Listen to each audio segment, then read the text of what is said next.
I would like to say good morning to all participants. Welcome again to the second and last day of this third international conference, Amenet. First of all, I would like to remind you, please, some technical considerations. Close your microphone and camera all the time if you are not presenting. We also recommend you to use the gallery view mode so you can see the speaker at any time during the presentations. You just have to select this option at the top of your screen. If the gallery view mode is selected by default, you don't need to do nothing. Well, unfortunately, there are two presenters today that could not attend. They are Mrs. Ainhoa Marin and Mrs. Liliana Suarez. I take this opportunity to offer them our sincere wishes for a speedy recovery. Therefore, we will have more time for questions and for the speakers. Your message, remember, the chat is open all the time, and your message will be received by the moderator. So please specify to whom you would like to address your questions. Today, we will open a round for questions after each presentation. Okay. Well, the order of the speakers, of the three speakers of today, are the same as it appears in the program. With no further delay, thank you very much. And I would like to invite the first keynote speaker, Professor Juan José Durán from Autónoma University of Madrid, with the presentation entitled The Geography of African Multinational Enterprises, a Strategic Perspective. Professor, thank you. Good morning. Take the floor, please. Good morning. Thank you very much. It is a pleasure. It is an honor for me to participate in this Amenet conference. It seems that it's very well organized. And my talk is going to be about African multinational enterprises and foreign direct investment in Africa. And I will try to bring a general overview about this topic. I will start bringing some review of concepts that will be useful to, will be implicit in all my presentation. And so far is about the multinational enterprise definition. A multinational firm is a firm that has at least one foreign subsidiary, a subsidiary in one foreign country. This means that we can face with a very broad definition, which means we have big multinational and small and medium-sized multinational enterprises. Distribution that is similar to what we can see from the domestic perspective. A domestic firm becomes a multinational through foreign direct investment if they make or do foreign direct investment, and they constitute or create a legal entity in a foreign country.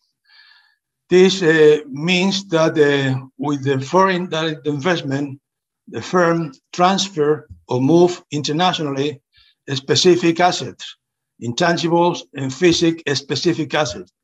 These assets are combined with complementary and local or locational factor of specific to the country where the foreign direct investment is going to be located.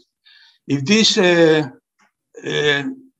join with the specific assets of firms with the specific location factor of countries, and if this is efficient, both parties will get benefit from that. I mean, the firm will be benefit from the foreign direct investment made, and the country will get benefit bringing foreign direct investment in the host countries. So this the foreign direct investment decision is based on the expectation for firms to get profits and increase the value global of the multinational as such. Why foreign direct investment? Foreign direct investment, a multinational firm, is search for markets abroad, resources, natural or created, and efficiency.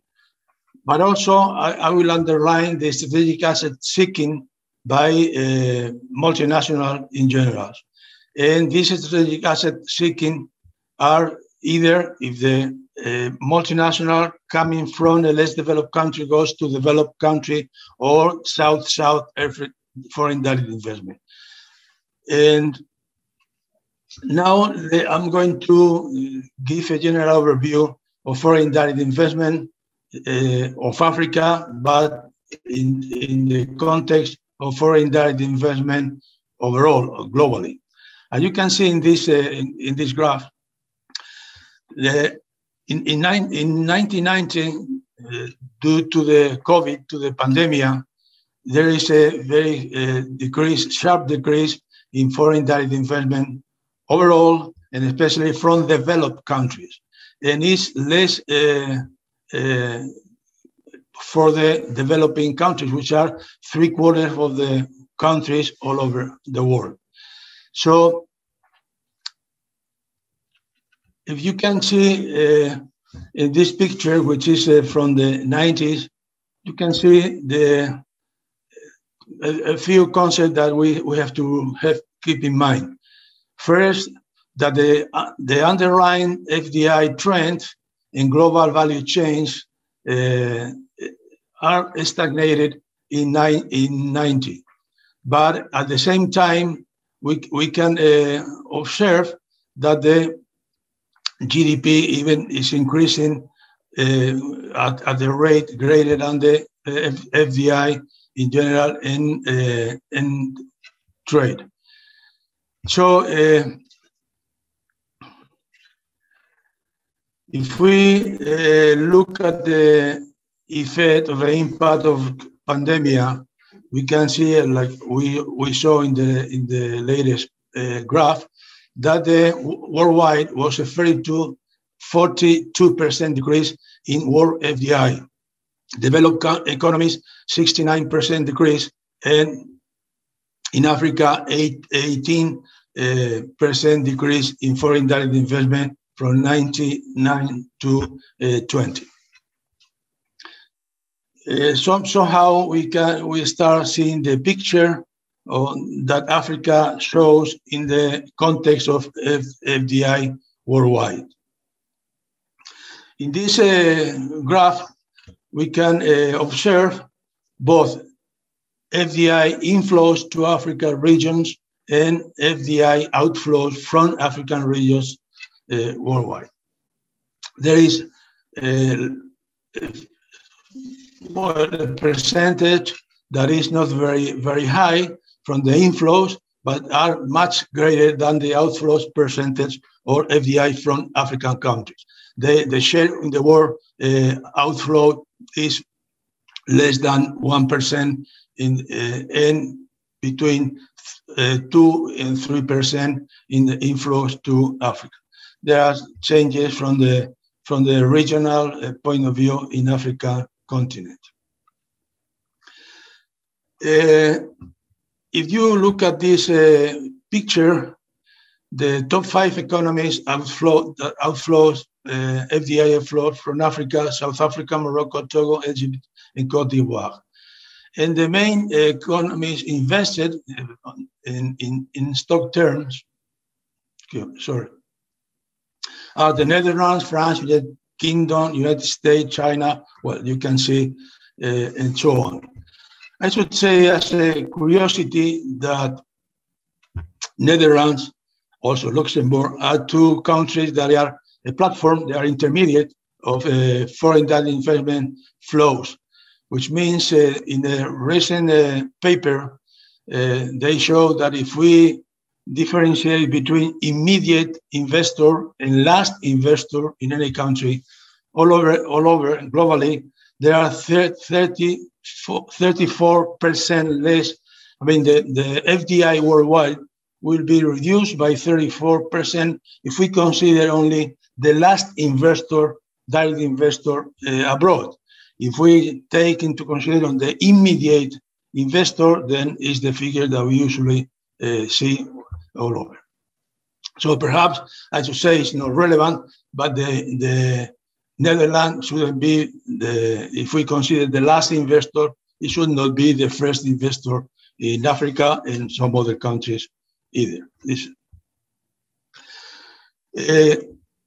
If we combine inward and outward in stock terms, we can see from 90 in Africa that the inward FDI increases at a higher rate than the outward from African countries. This is, according to the theory of the investment development path, is normally what you can expect for a country that is countries that are emerging. They are increasing their economic development. They will go, perhaps when they reach the developed category, they will have some mixtures on, it will be much closer, the stock inward and the stock outward of this country. It will be more balanced. But so far it's not a bad sign that the difference between the inward and outward increases. I mean, the net position, the negativeness of net position is increasing year by year. In this, you can see in this table, in stock term, the outward and inward in African countries is, as I said, the inward increases much higher than the outward. The net position, which is the difference between outward and inward in stock terms, you can see that is in these selected years, 2019, increases over time in general, and is different from the regions in Africa. But the negativeness, as I mentioned before, of the net position is going greater all over. And I say that so far it's not a bad sign. I think this is what you could expect if you consider the economic factor, the growth economic factor of countries and the behavior or performance of inward or in outward of those countries.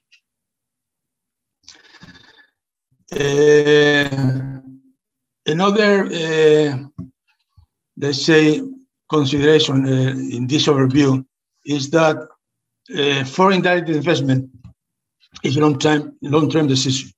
And in general, the multinationals or the foreign direct investment shows that they reinvest earnings in the countries where they are located, which means that there are expectation that the foreign investment is doing a good job, which means it's growing, it's stable in the country where they are located if they reinvest earnings in that subsidiaries.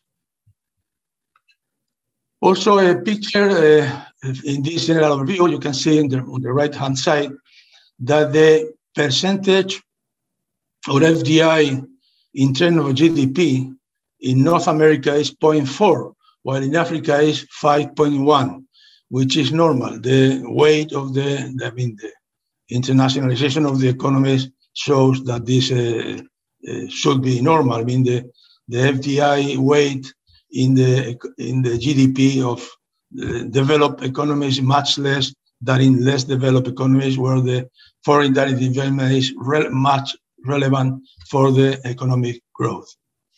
Also, you can see in the average number of projects per year in regions worldwide.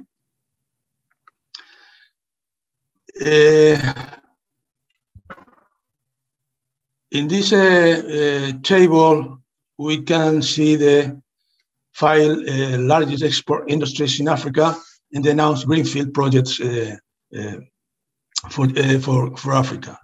Also, we can see that the percentage of export of this industrial sector is relevant or high, and the value added also, but the global value chain picture also is relevant for African firms. I mean, coordination of the global value chain by the participants, and mostly probably by multinational, are very relevant. Also, the greenfields announced are decreased in 2020 due to the pandemic, but because it will probably will come back later. The expectation of growth of in general of African countries is they have a lot of potential. But so far, we have the picture of the negative impact of pandemic in all the economies worldwide. Also, you can see all the sector, the sector for FDI projects and the relevant of retail, technology, real estate, renewables, etc., which means they are very much diversified the sector where the foreign firms invest in Africa. Now let's take a look at the African multinationals based on the 250 great African firms. And you can see the 82-83% of the firms comes from 5-6 countries. And if you go to the left column, it's almost the great majority of the top 250 African firms come from very few countries. If we look at the industrial distribution of these 250 biggest African firms, also there are some type of concentration, which is a lot of diverse industrial sector, but I underline the financial service. As you can see, finance, insurance, and capital markets, this accounts for, I don't know, perhaps 80% of the sector. And this general distribution, as you can see, but is concentrated in financial services, technology, extractive products, and retail and food. Where do the African multinational invest abroad?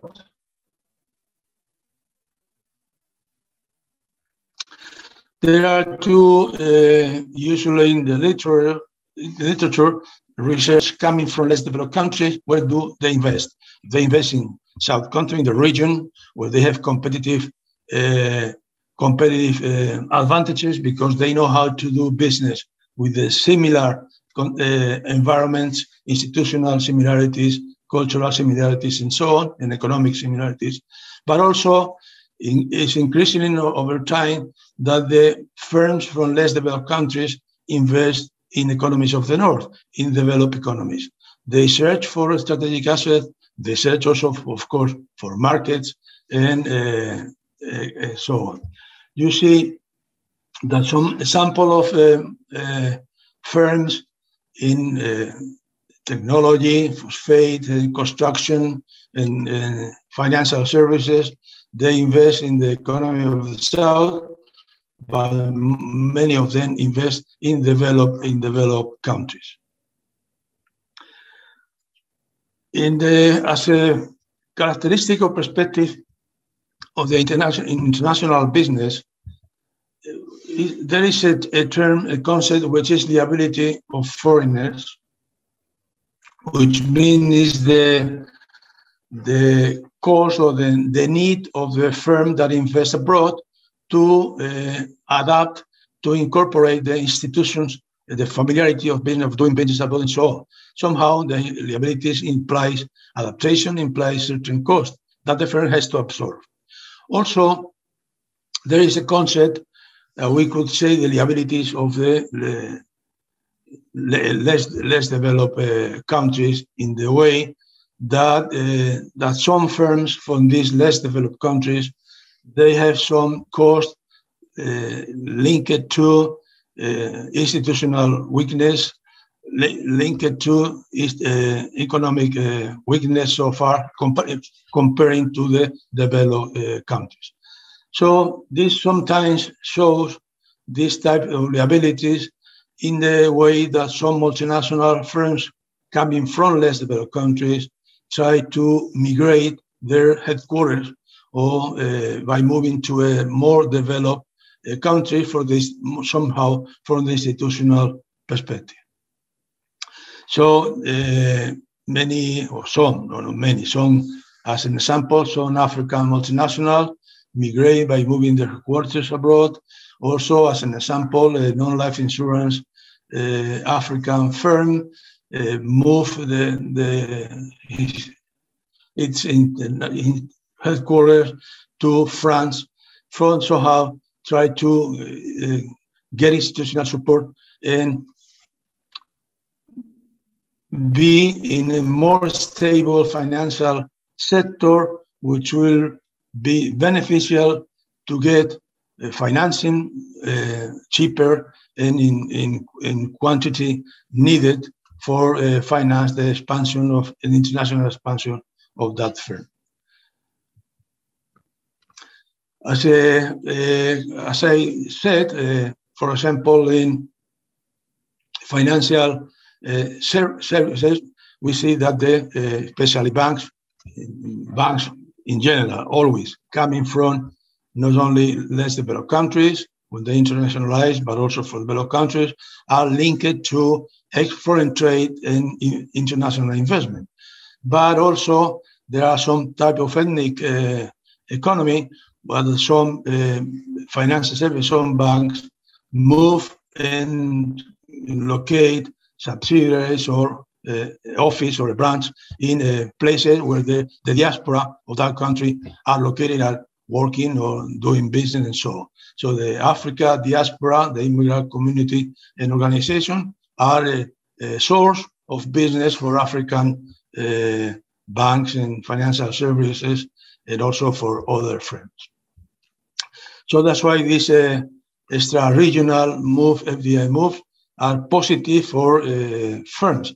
Also, I didn't mention, but as you know, there is always a support of the empirical evidence that the foreign direct investment of a country mostly localized in his regional part, which means in Africa, but in other countries, the FDI goes first to the African countries and then to offshore, to another countries abroad, outside the continent. In this sense, also the internationalization of firms is not only looking at their activities, looking at the activity, the real activity, the real economy they develop. Also, the internationalization of a firm has to do also with the liabilities, has to do with how they finance their activities worldwide in general, which means they internationalize the debt, banks' loans, or issue of bonds, and they internationalize the equity, which does not mean that the governance of the firm or the ownership of the firm is in danger. They could internationalize part of the equity, and this is good for the firm to get, as I mentioned, to obtain or to get financial resources in foreign markets, to get reputation, to get more stability, and so on. Some stock equity from some African firms are listed in overseas stock exchange. As an example, for example, of 80 Nigerian companies, about 19 or 20% of those companies are listed in stock exchange abroad. Not only in Africa, but also outward, like London, Swiss Stock Exchange, Paris Stock Exchange, and so on, and New York Stock Exchange. Which means the perspective of the multinationalization of African firms is increasing in the path that was expected to be in the path that other multinationals from other countries has been showing over time, which is a sign somehow of development. The last part of my talk has to do with integration. As I show, I think I mentioned, if not I recall it now, FDI, foreign direct investment, is multinationals in general, is a mean of integration between host and country of origin. I mean, doing activity through foreign direct investment, which is a long-term investment, as I underlined before, there's mean of integration of these countries. It's mean also of connecting institutions from the country of origin and the host country of the foreign direct investment.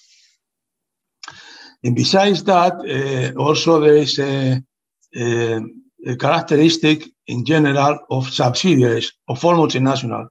If you look at the figures from UNCTAD, for example, you can see from a long time that the subsidiaries of multinational usually export more than the average of domestic firms. Besides that, they usually pay higher wages than the average of the country. This does not imply that there are multinationals that they do bad practices and they have negative externalities, of course. But I try to talk about some type of integration, what you could expect from this type of investment, direct investment abroad. Besides the mean of integration as such through foreign direct investment, also there are institutions movements, and the institutional change as well as technological change explains the behavior in general of the international economy. And with the international institutional change, yesterday I was attending the conference, and you mentioned the agreements in Africa. I'm not going to repeat it, but this is many international agreements, cooperation between countries has to do with foreign investment purposes. They try to get the conditions, better conditions for allowing for flows of direct investment from the countries. They are involved in the agreement and as this type of, besides these agreements, also there are development of projects or initiatives and incentives to invest and do business with Africa. And in this table, you can see from the United States, most of them are 1920 agreements, from China, from the United Kingdom, for Russian Federation, France, also Spain, Africa, which means there is a signs that the continent, that Africa has potential, high potential of growth, is a lot of opportunities, and is let's say the continent that was a little bit lack, and it has to catch up with the rest of the international economy of other countries, which means with the changing that we expect to happen in the international institution like World Trade, to get more multilateral agreements. No oyes nada, ¿no? No se oye, ¿no? ¿Sí? No, continue, Professor, no problem. There was a microphone. Okay. Okay, I'm finishing right now. Also, with these slides, you can see the trade agreements of the European Union with all over the world, and especially with Africa, which means the environment is getting better. The institutional change needed to improve international economy between countries, and in this case, international trade and international investment with African countries. I think the picture is getting better, which means once we overcome the pandemic, the potential of growth and opportunities, which also will help for more stability and to solve local problems. As I said, there are some in this picture for some selected economies.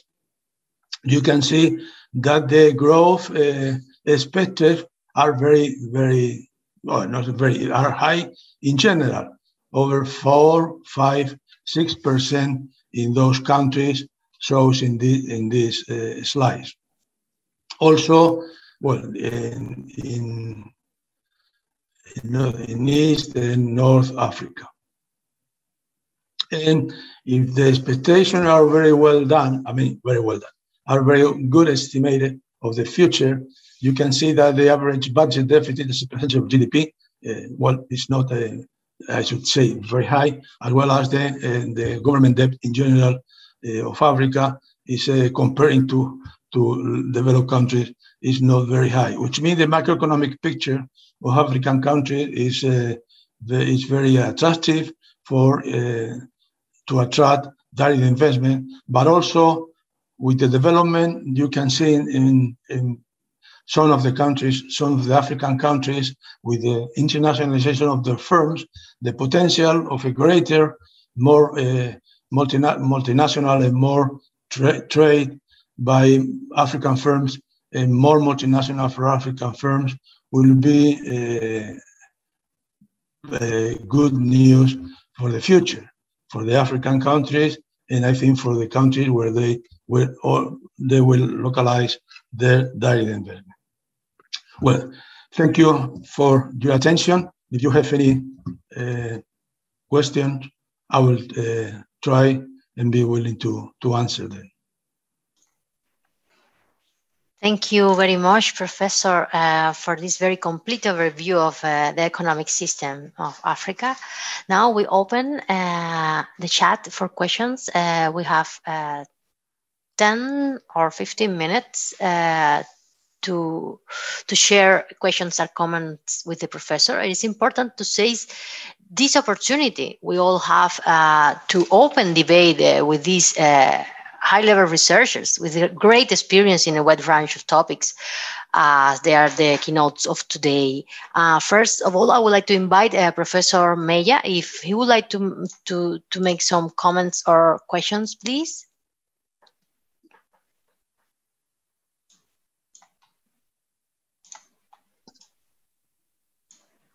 Yes. Good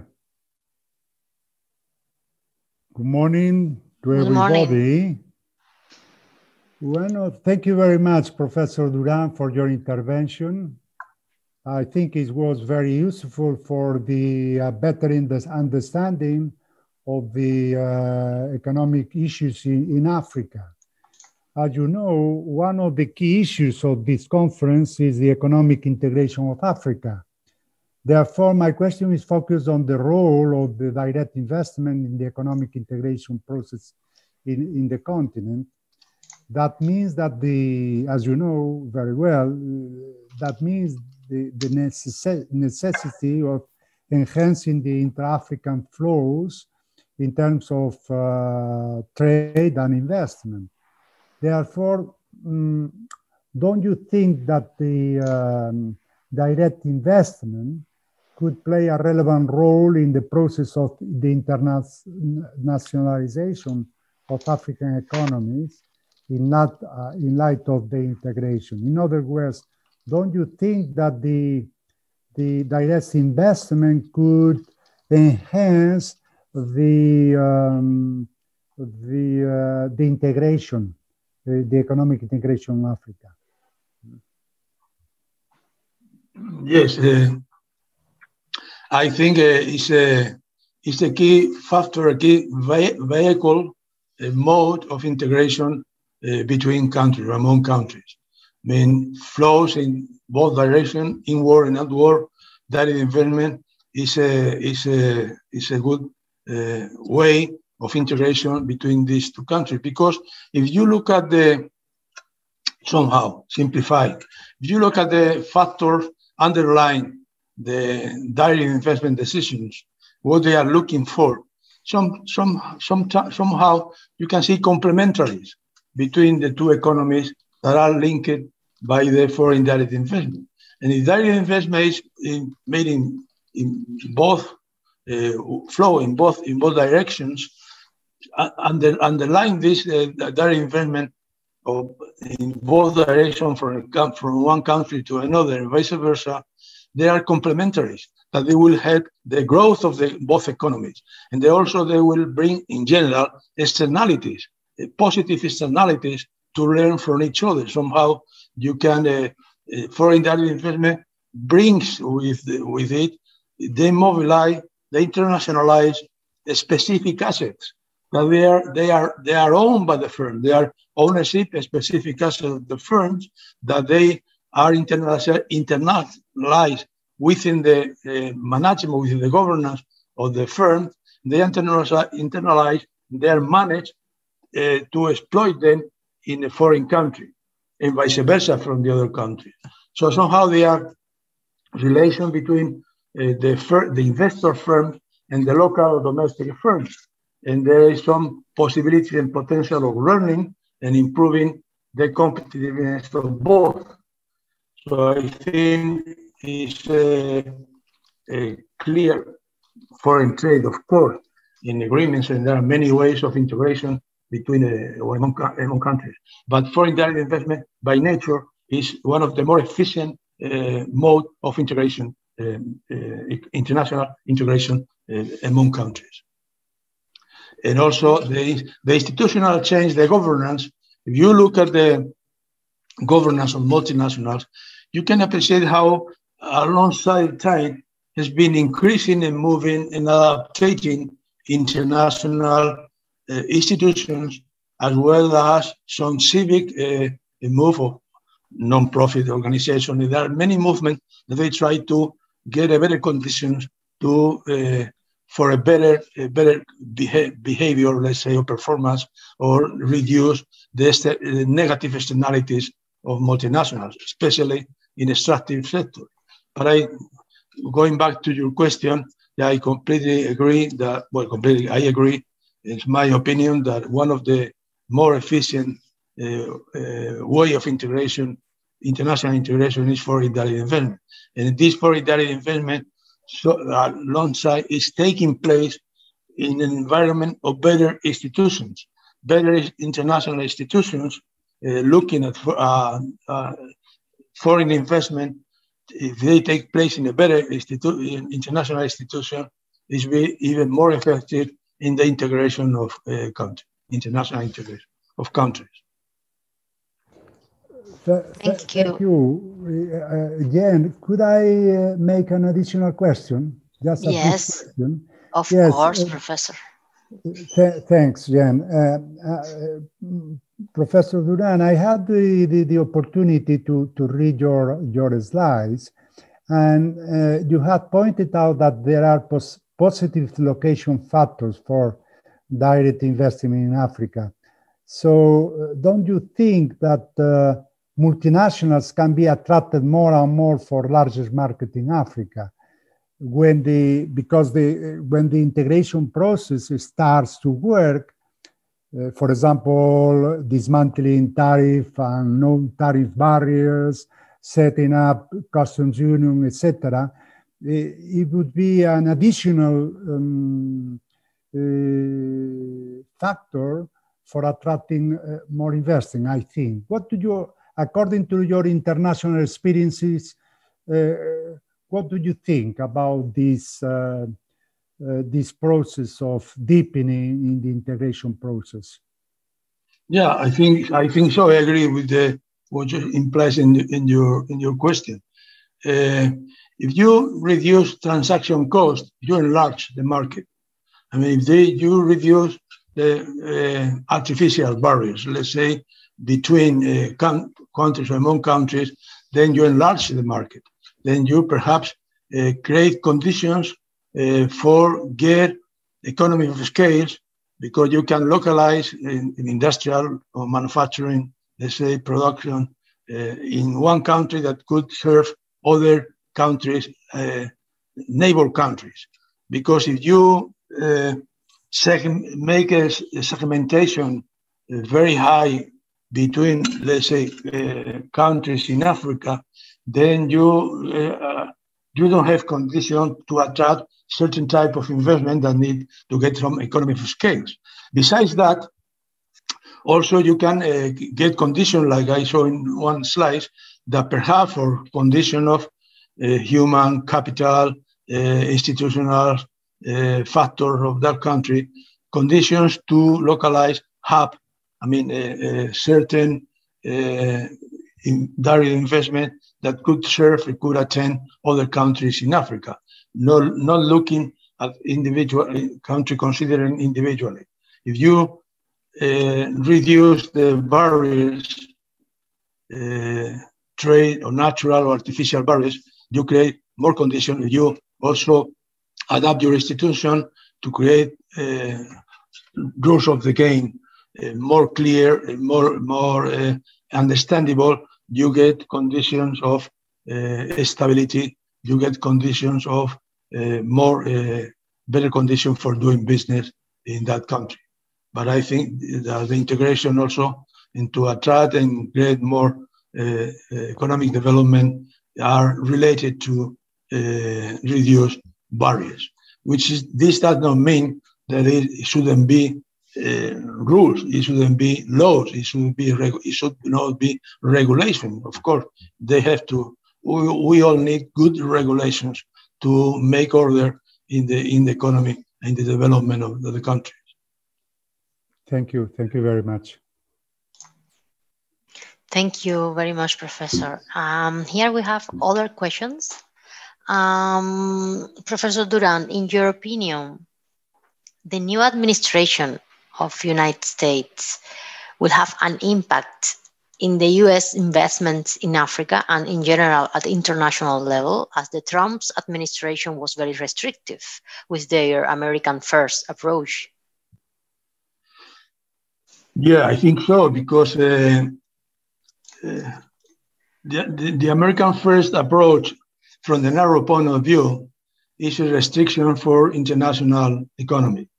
I mean, you are against the efficient and the economic rationality of certain activities.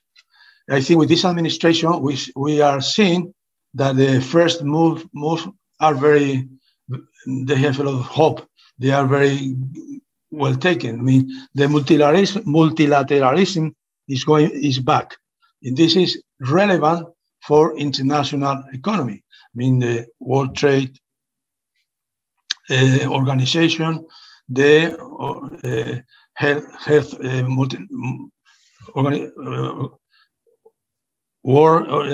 World Organization, and so on. This is good for in general for all the country, let's say for society in general. So I think if this administration has some succeed, I hope so, will be good for the whole economy in general. And America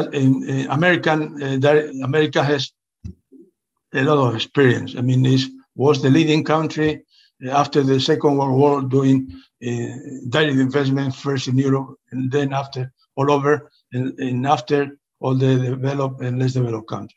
So I think with this administration, there will be a better condition, more objective, more rational condition for the international economy.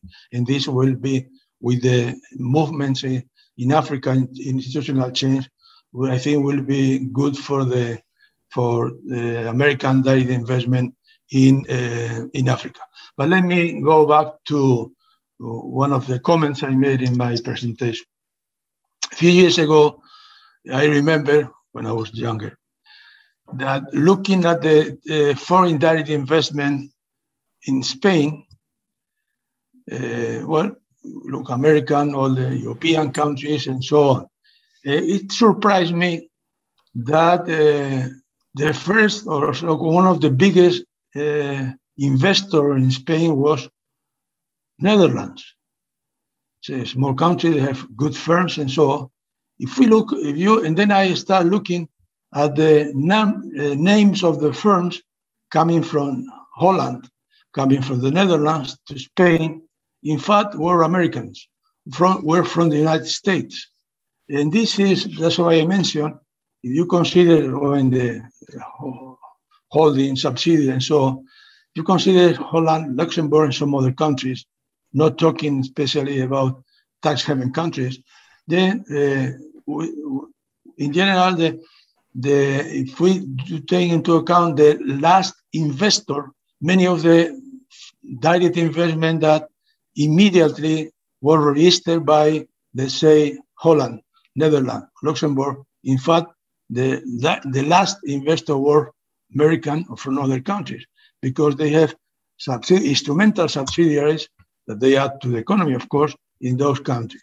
So what I say is that perhaps some of the direct investment, American direct investment from other countries, apparently comes from Holland or from the Netherlands, but in fact are American firms that are doing direct investment in African countries, but through an intermediate country that is where they have subsidiaries too. But I think going back to the answer to the question, I think this administration is going to be good for the direct investment, American direct investment abroad, especially in Africa. But there are many things to be solved to get a better environment. I say, for example, in the taxes, international taxes, and platforms and things like this. We are in a very complex world right now that many things has to be solved to get a better environment for the more rational and more beneficial international investment for countries, and in this case for Africa. Thank you. Thank you very much. We have more questions here. Now is the question from Ekpamalo. Ekpamalo says that it is not possible that foreign direct investment may serve as a tool for competition between African nations than as an avenue for integration. Let's be political. Correct. Both things are true in my opinion. I mean, nowadays, over 150. I don't remember the number, exact number, but many over 120. Let's say, as an example, of countries in the world, they have institutions to attract direct investment, to show to the world that my country is a good place for you to come and invest here. So somehow they compete, but there are many ways of competition. They compete showing that the economic factor that will be justified to bring direct investment. This is a way of competition that is normal. I mean, that is positive. A different way is when you compete through taxes, no? Somehow creating a tax haven, and you say you come here that you are not going to pay taxes at all, or very little taxes at all, but you have in a better condition to be less transparent, and so on. So if this type of competition is not good, even it's not efficient in the long run. Because what is efficient, in my opinion, in the long run, when you have resources in your country that need to be used in an efficient way for the people of that country. And then that investment will be localized, thinking in the natural competitiveness of this country to attract investment. And probably the productivity will be higher. But it's true when there are competitions between countries to attract direct investment, then is a longer way. And well, it's very easy to put an example. If there are estimations that what is the cost for European countries and so on, the cost we are paying for some countries to have a better fiscal and taxes conditions to attract investment. And in fact, at the end, we all are paying, and a few countries are getting a lot of benefit from that. This is not a good competition. And the only way to solve somehow this is through the international cooperation. We need international cooperation in order to have a better environment where the economic factor will show their better condition for productivity and for the benefits and for the welfare of the people of that country.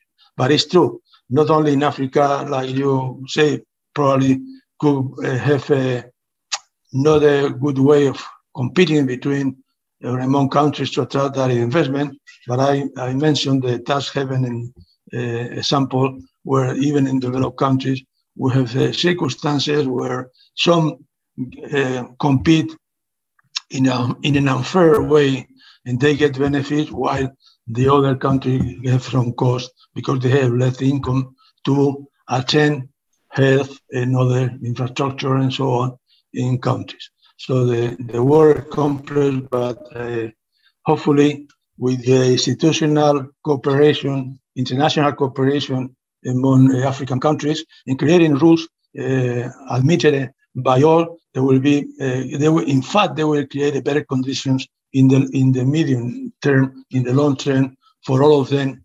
to grow, because inward investment in terms of stock and outward investment are not really independent of each other. They depend on each other. If you, in general, if you analyze the circumstances where this inward and outward take place, they are not independent variables. They are somehow related, and somehow also are related to what happened in a neighbor country, in other countries. Because, as I mentioned, the subsidiaries of multinational, in general, export even more than the average of local or national firms, and they export to the surrounding, to the neighbor country. So it's a way of create a condition of interdependence. In fact, you look at the world, especially multinational, from the interdependence point of view, you see that how countries are connected to among them in a very strong way. Because we are talking about long-term decisions, that you disinvest a lot, because this is the dynamic way of looking at it. But sometimes, but somehow is creating a good wood, between brackets, interdependence. Now, and the things change with the global value change because of what happened with the effect we saw with the pandemic, with the effect of the pandemic. They are changing somehow. They are relocating, adapting, reorganizing firms. It will create similar, but not exactly the one we have now with the global value change all over, because many lack of this, many weak points of this situation has been shown up through the pandemic in general. But things could, they are dynamic. They could be doing better, and I hope they will be that way. So I don't wish, of course, as an academic, as a person preoccupied for this type of topic, I don't wish that there be not good, an unfair competition among countries to attract direct investment. If they focus on what they have to offer in a good sense to foreign investors, because they have location factor. And if some of them are weak, they should design institutions to overcome these weaknesses and get some strength in the points where they are weak. So I don't know if I have answered the question, yes, but I have tried to. Okay. Yes, thank you very much, Professor. Very clear response, in my opinion. But anyway, you can use the chat if you need more clarifications in this regard.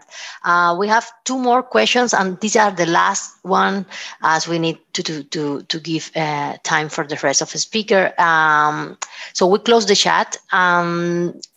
Professor, another question is regarding increasing investment of Chinese enterprises in Africa. In your opinion, are European enterprises taking some advantage? Well, China is a special case, like every country is. To look at their direct investment. It's a very important economy. They are taking steps where they are even showing that their strength is going to be increasing over time. The political system, China is a very relevant country in state-owned firms. I mean, if you look, well, European has also some more than other state-owned firms, and very efficient and very important ones. But one of the characteristics of China direct investment abroad is that a relevant part of the direct investment abroad by Chinese firms are state-owned firms.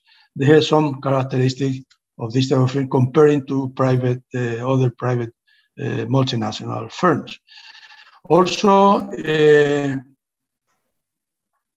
China is showing that they have a strategic, a clear concept to follow.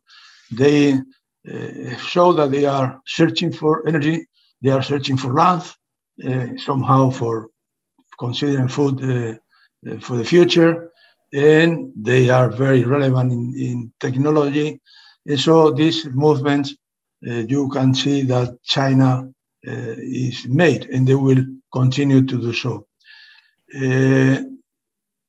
I don't see how the European firms should do about this unless they decide to also invest in those sectors where China is interested in investment. This type of sector is of China, of Chinese firms, are not only in Africa, but also in Latin America, especially. So it's a economic challenge for European firms to invest in a strategic sector in Africa, because the future of Africa is very important, will be a very important continent in the near future. For many years, it was somehow lacking this positive perspective. So it's a question of that the European firms consider the possibilities and the alternatives they have to do their investment in Africa. Many of them are already in Africa. But it's difficult to, in a very few words, to compare the Chinese development in its international aspect of his economy, in foreign trade and in international investment. He's a relevant actor in the world. He's one of was the center economy of the world, and I think they try to be again the first in the center economy of the world again. Thank you very much. And for the last questions, I would like to invite Professor Luis Collado. Please, Professor, did you have a question for Professor Durán?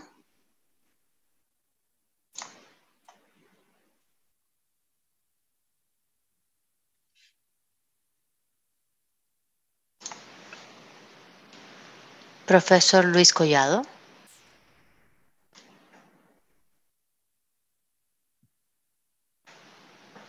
You hear me? Yes, now yes. Oh, sorry. Okay. I'm sorry. Okay. First of all, congratulations for your interesting presentation.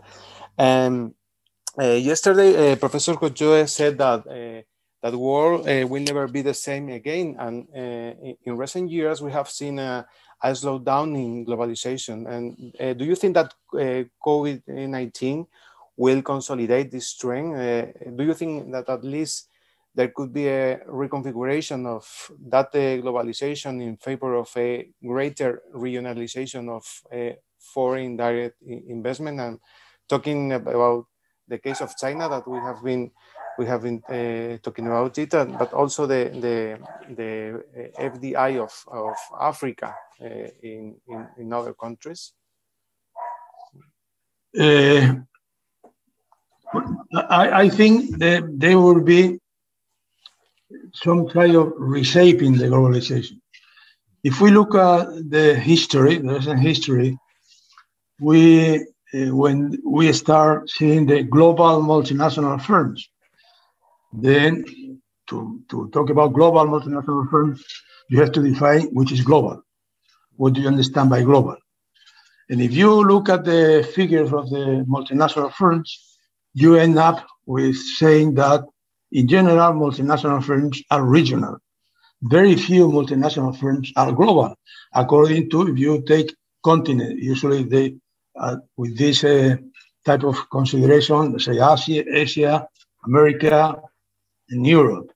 These three plus, you can also consider Oceania and Africa if you want.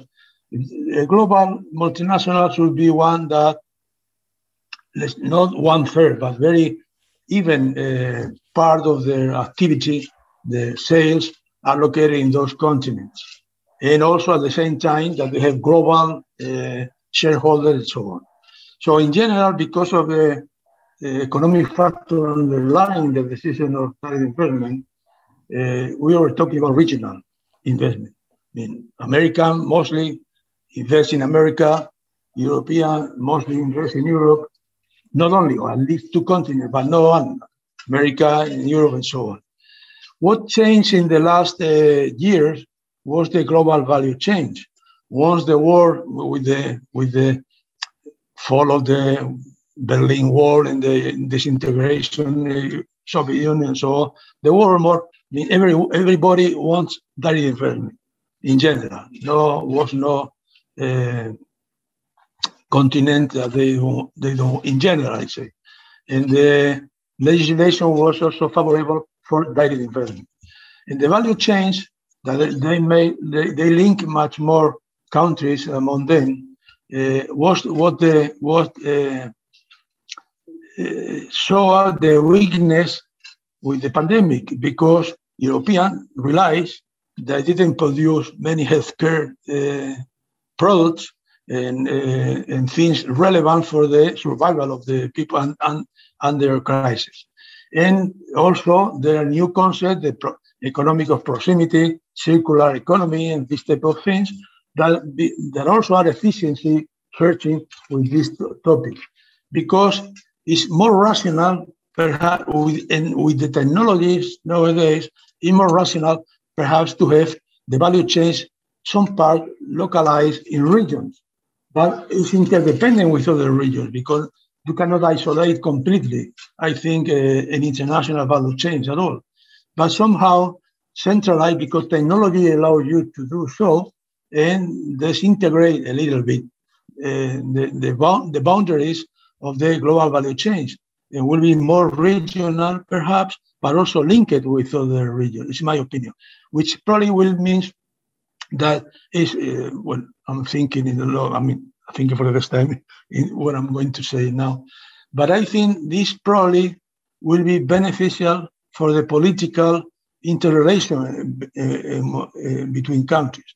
They will reduce perhaps the political dependence of certain countries that they, from the geostrategic point of view, they can use their power. So it's how you, it's probably in the way, how can you configure a new world where the globalization, I think, is if it's well defined, it's positive for the world, the interdependence of all the countries to get better products, get their services, and for the welfare, let's say, of the society. And I think this is going to change, but not the globalization will be a little bit different, but still there to remain because I think in general it's positive if it's well done. Well. Thank you. Thank you for your answer. Thank you very much. Professor, could you please stop sharing your screen? We are on time according to the program. And now let's go to the next presenter of today, Professor Chris Gordon from University of Ghana. His presentation is entitled Building Back Better, the COVID-19 pandemic as a reset button for natural resource management in Africa. Welcome, Professor Gordon. Thank you very much for attending today. Please, you can take the floor. Professor José Durán, you should, okay, I think, okay. Okay, now you can close your webcam, please, yes, so that we can have a fast connection. And Professor, please take the floor. Thank you very much. Well, first of all, thank you very much for having me. My background is very different from a number of the speakers who are at this particular virtual event. I'm an ecotoxicologist. My background is in the biophysical sciences. And for a number of years, I've been drawn into the policy-making arena, both in Ghana through national policies such as climate change, environment, water, etc., but also in the international sphere by participating in things such as IBES or the IPCC, or currently on the Earth Commission as an Earth Commissioner. So I found the invitation interesting, and the topic that I brought up is trying to bring a different dimension to the whole discourse about the direction of Africa. Most of you will be aware that Africa has the Africa Agenda 2063, which is effectively the long-term development plan for the continent. But we have now experienced a very unexpected, for some, a surprising issue, which is COVID. And though, as you can see from the graph, Africa has not been hit via the yellow as hard as other continents. And again, some do say that this is a result of underreporting and poor health statistics rather than real. It has had a very significant impact on the continent simply because of the links we have with other parts of the world. The need for, as the previous speaker has mentioned, foreign direct investment, the fact that many of the people who are repatriating funds from the developed world to Africa are in jobs that are most impacted by COVID. So COVID should be a wake-up call, and it should pose the question to African governments: are we heading in the right direction according to our development trajectory? Next slide, please. So the pandemic is actually something that integrates truly globally. And this is a result of a series of interlocking stressors. Some could consider them drivers. That is the changing environmental factors such as land use, deforestation, water pollution, changing socioeconomic factors, the fact that we do have increased travel, the fact that we have rural urban migration, we have issues of differential spending in various countries on different sectors of the economy. all of these create a dynamic socio-economic platform that people respond to.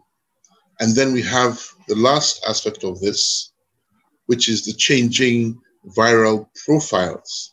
The fact that there is drug resistance, the fact that not only do new viruses appear, but as we've learned to our cost, that even within one virus, you can have different variants of that virus, which have different virulence and can respond or not respond to vaccines.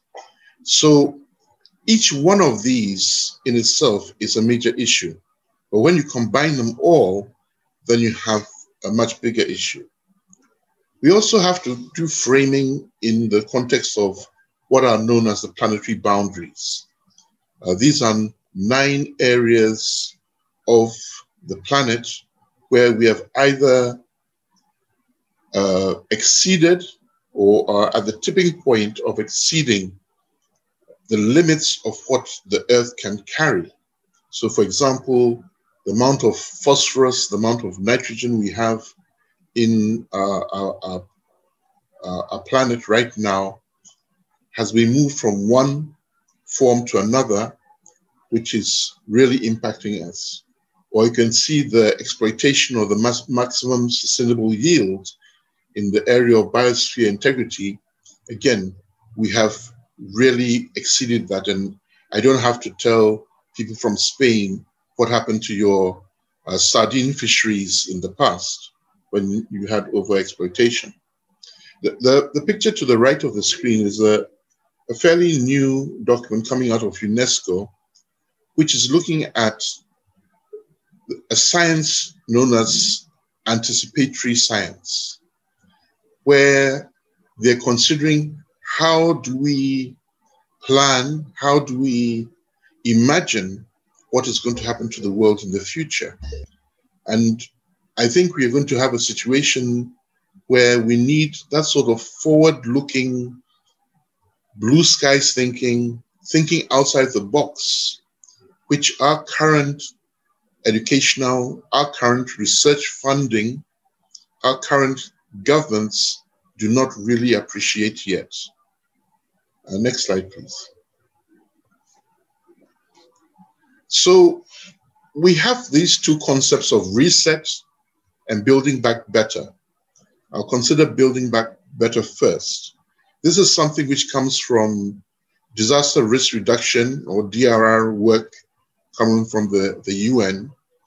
And basically, the concept is that as COVID, the pandemic and its implications in all sectors is very complex, we need to have a multidisciplinary approach which responds to the complexity, the uncertainty, and the essential environmental sciences and actions.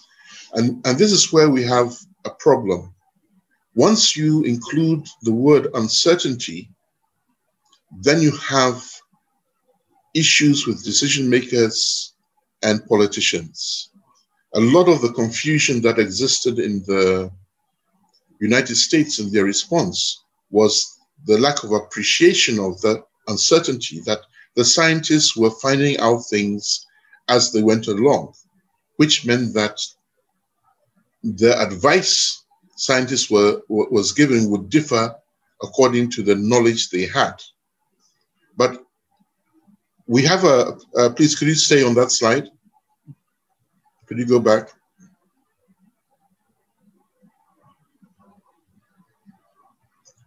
Yes. So you have a situation where we have an opportunity to build things better than they were before. But I must point out, for many of the sectors, such as water supply, sanitation, we're talking about countries in Africa which had very little to start with, so there's very little to build back on. But on the reset, you know, the crisis has always been an opportunity as well as an issue. And if you have your systems in place to respond to crisis, you can have situations where the crisis itself gives you the opportunity to start all over again. We often forget that without health for all our human life as we know it, all the social systems we create, all the economic systems that we create are actually meaningless. The virus has shown us that it can move from one part of the world to another very rapidly. It has shown us that it can evolve and that the impacts can bring even the most powerful and largest economies to their knees. Next slide, please. So looking at Africa, Africa is a very, very rich continent. And I was going to do a sort of detailed analysis of the natural resources of Africa step by step, look at gold, look at diamond and so forth. But I believe this particular audience is fully aware. So I've tried to capture in a few slides some of the wealth that we have in terms of our natural resources. So we have gold, diamonds, uranium, bauxite. Now, because of changing operation of batteries and renewable energy, cobalt is going to be something that is going to grow. So one of the issues that I would have liked to have brought on the table for the previous speaker is how is FDI changing in terms of direction in the sector, given the fact that technology is changing and environmental values are also changing. So even though we have some of these minerals being of great value now, you may find that copper, because the advent of electronic vehicles and the fact that electronic vehicles use 3 times as much copper as a normal vehicle, hydrocarbon-powered vehicle, you may find that the importance of copper on the continent will go up. Next slide, please. We also have a lot of fresh water. And the reason I'm highlighting this is that all the projections on the changing climate imply that Africa is going to become a more arid country.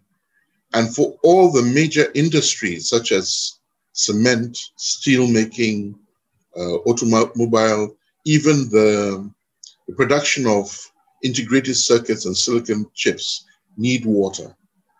But on the left side of the slide, you see the pollution of groundwater risk. And unfortunately, there are many areas of Africa where industry activity is impacting our freshwater resources. The only reason why the Sahara is green with very low and low risk, and the Namib is also the same, Horn of Africa is the same, is that there is no water. If there's water, it also show the same sort of thing as you have in the tropical regions. Oil and gas, the next slide, please, is another area of a lot of growth. And you can see that the quantum of gas is increasing. We have large reserves of oil and gas. The question is, if, for example, I believe a Ford company says they're going to phase out hydrocarbon-powered vehicles by 2035. I think in Norway already the proportion of EVs to hydrocarbon-powered vehicles is there are more EVs being bought. Should we be so concerned about oil and gas, given that we do not have the capacity to add value in terms of the petroleochemical industries using our salt resources to add value to the oil? but we find a lot of governments with great focus on oil, and they announce an oil find as if it is the panacea of all the problems they will have in their country. Next slide, please. Now, this is an area that I actually have a lot to talk about, so I deliberately use just one slide to prevent me from going over time. But we also have immense reserves in terms of our terrestrial biodiversity, our marine and coastal biodiversity, and our freshwater biodiversity. We have many, many plants, herbs, that we have no idea of what contribution nature could make to people because they've never been studied. We are losing species at a very rapid rate, and I'll come to that in a few minutes' time. But the fact is that the natural resource base in terms of biodiversity is immense. Next slide, please. So despite all of these, we have a huge, huge list there of threats to Africa's natural resources. And literally each one of these bullet points is a lecture by itself. I would like to focus on the the third from the bottom, the issue of natural disasters. We can consider the COVID pandemic a natural disaster mediated by man. But as a result of natural disasters, you have the human displacement and environmental refugees, where people have to move from one place to another simply because the land that they used to live on could not host them any longer. There has been a very interesting development in the case of Shell and the Niger Delta, where in a court in the UK, the company has been asked to pay compensation and has been attributed to the damage from their operations in the Niger Delta, which has rendered much of the area unfit for human life and for productive capacity. So all in all, we have all of these issues and problems. But then on the next slide, we also have perhaps the biggest issue, and that is the poverty trap. We have poverty that leads to environmental degradation, and we have degradation that leads to poverty and vulnerability. So many a time, it is not as if the communities who are on the front line, it's not that they do not appreciate the impact they're having on the environment and on natural resources, but they have no alternatives. And I think this is where we have failed to address the real issue of wealth creation and poverty alleviation in rural Africa and in cities in Africa. Because if we could get people out of poverty, their lives automatically are more valuable, and having a more valuable life with a longer lifespan, you tend to do things differently the way you interact with the rest of the world. Could we have the next slide, please? So basically, there's a very close link between health, poverty, and environmental degradation, whether it be shanty towns or whether it is complete deforestation. And in the orange part of the diagram, you find that there are health risks, factors, vulnerability from pregnancy, physical health, mental health. And this is something that very few African countries are considering in terms of COVID. What has the impact of the isolation, the lack of community engagement. How has that affected us mentally as Africans? But basically, there are a whole list of interconnected factors which show that we cannot ignore the environment and natural resources when it comes to health. Next slide, please. So this is a simplified diagram which shows how different aspects of the environment link with health. So if you look at the center of the diagram, you have biodiversity changes and ecosystem disruption.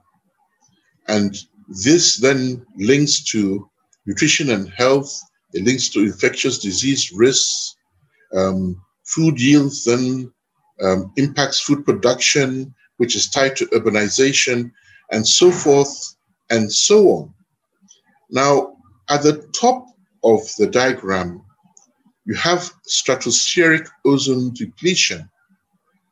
And on the list to the right, you have skin damage, eyes, and immune suppression.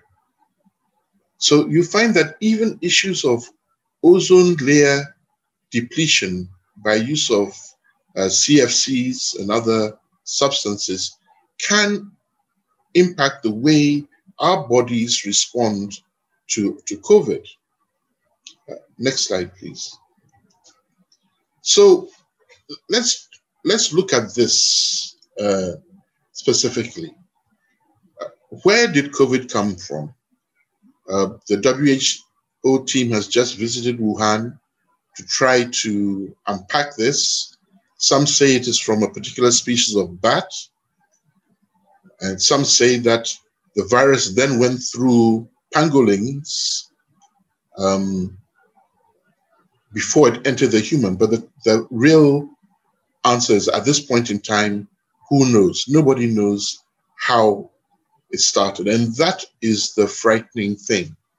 Because if we don't know where it came from, we may be in a situation where COVID-21 may now be developing somewhere, and COVID-22 is waiting around the corner.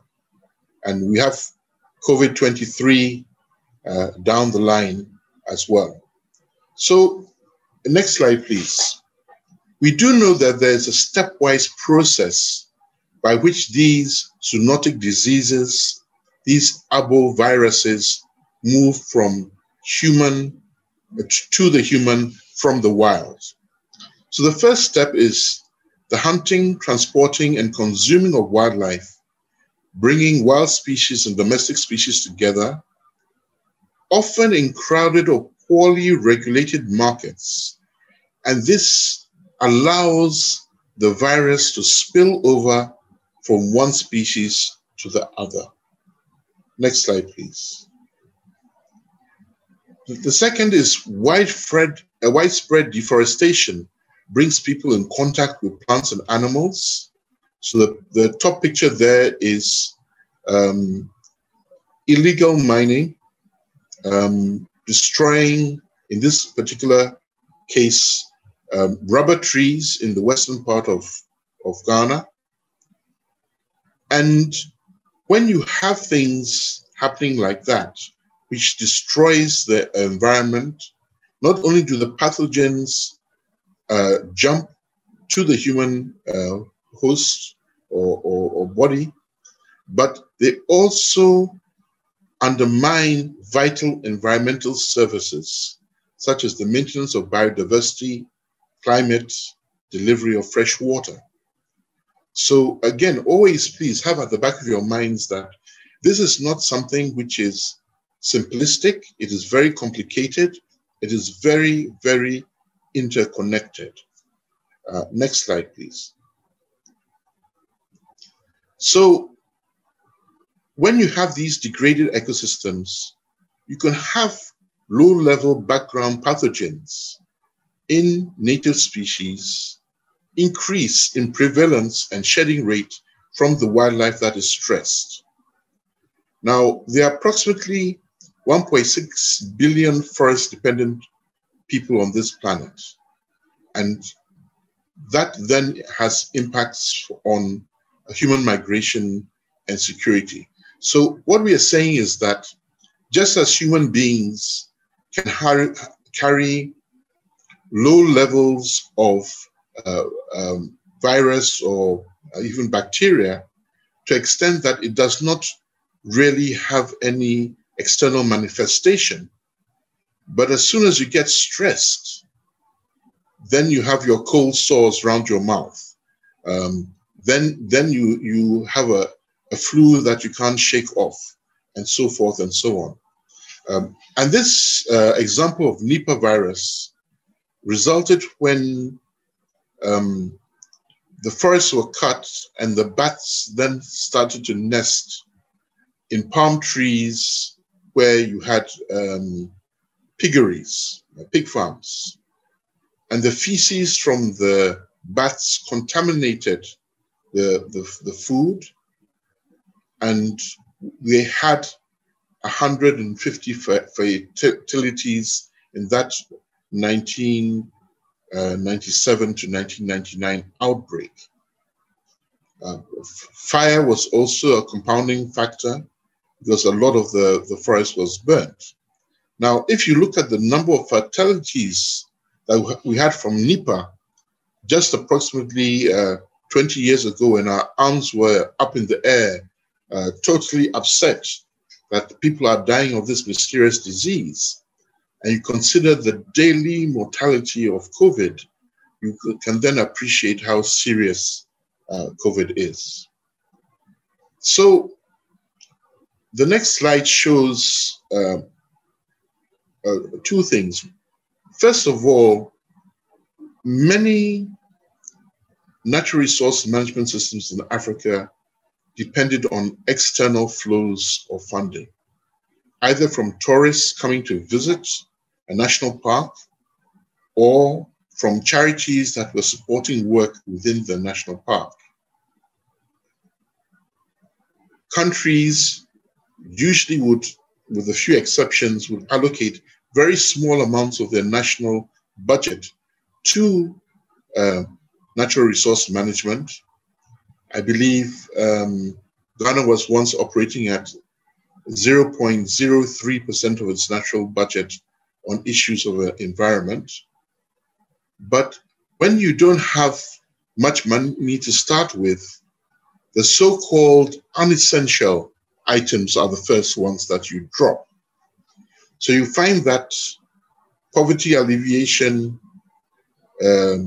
national parks, public health in rural areas have all been impacted by the diversion of funding for bailout programs, for feeding of people during lockdown, the purchase of personal protection equipment, especially masks.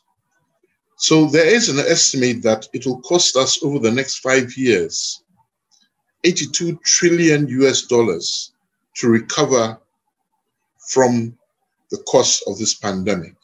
Now, if you break that down using approximately 7 billion as our population, it means that every year we would have to find about $2,400 per person per year to cover that cost. Now, if you put $2,400 as a limit in terms of per capita income, you find that many countries in Africa have nowhere near the amount of money required. So we have to do something different. So the next slide shows us some possible entry points. And again, each one of these can be unpacked to a very large, in fact, even you could use nature-based solutions to design an entire PhD program of several courses. But we can turn to nature. For example, mangroves being used to protect We can use green economy and green infrastructure, the whole concepts of green buildings. One of the major causes of the spread of COVID is the fact that buildings in the developed countries and more buildings in African countries have very poor ventilation because they use centralized air conditioning systems. We used to laugh at people in Ghana who did not have school rooms. They had to learn under trees because they did not have a building.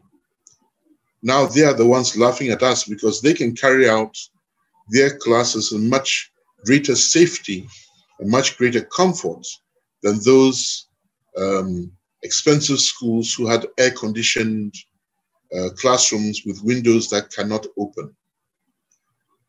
We should also understand or appreciate that the spread of COVID is tied intimately to people, their attitude, and their behaviors. And if we are going to use a better approach, we need to appreciate that having a green space, the aesthetics of a green space in a city. I have visited Barcelona and Madrid, and you have beautiful trees in your boulevards. The ambience that it creates changes the way people behave. We also need to base our evidence, our policies on evidence. We don't come up with actions and strategies based on evidence. We sometimes use evidence from other countries, other continents, but we need to carry out the research ourselves. The last two bullets on that slide, the need for citizen science, the need for capacity building, the fact that we could have been using mobile applications to investigate mask usage in different social gatherings. We could have been using this COVID as an entry point to revisit how we do our capacity building. We are doing virtual classes, there are classes on radio, there are classes on TV.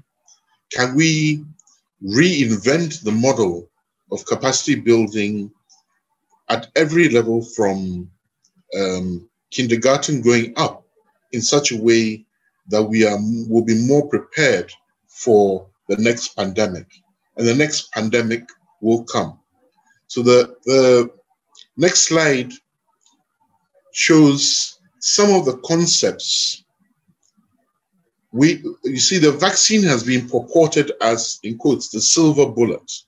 The things that are going to solve all our problems.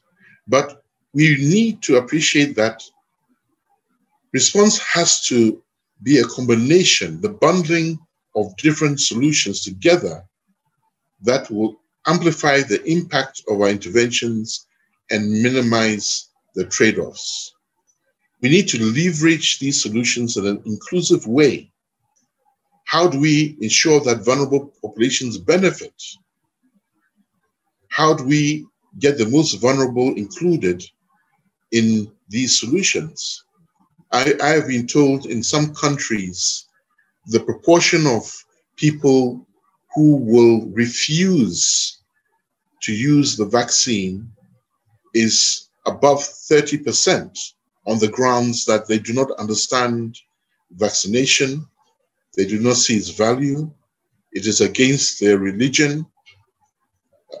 We will never reach global herd immunity unless we find ways in which we can share our solutions in such a way that groups on the ground can benefit from them.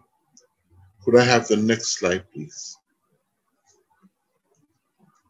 So we need to remove bottlenecks. And we have identified bottlenecks. One is the communication of the science. We had a bottleneck in terms of the cold chain.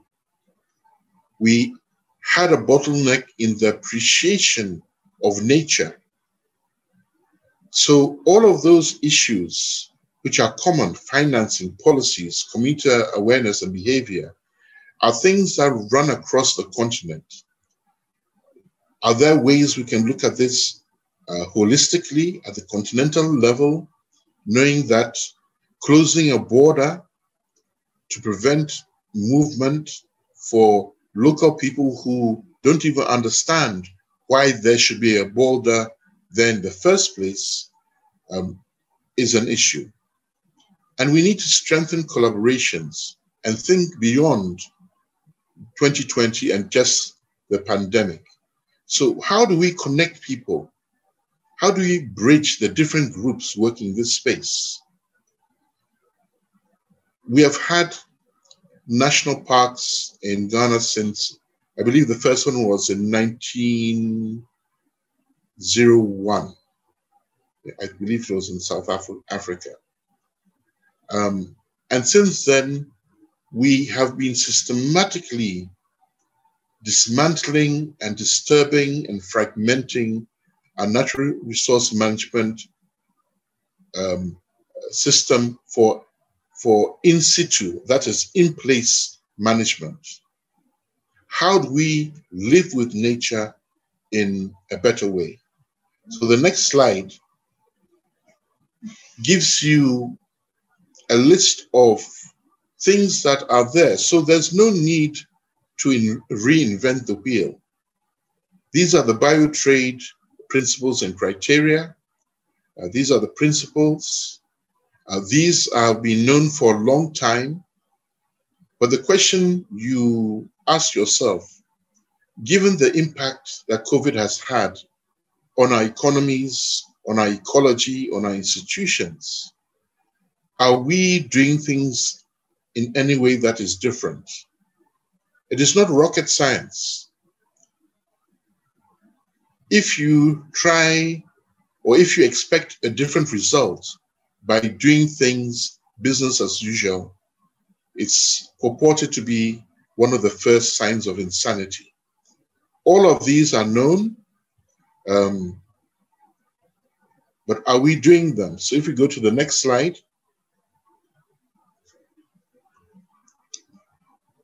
we need to look at different approaches: the value chain, adaptive management, ecosystem approach, and sustainable livelihoods approach, all of which are part of the biotrade principles and criteria.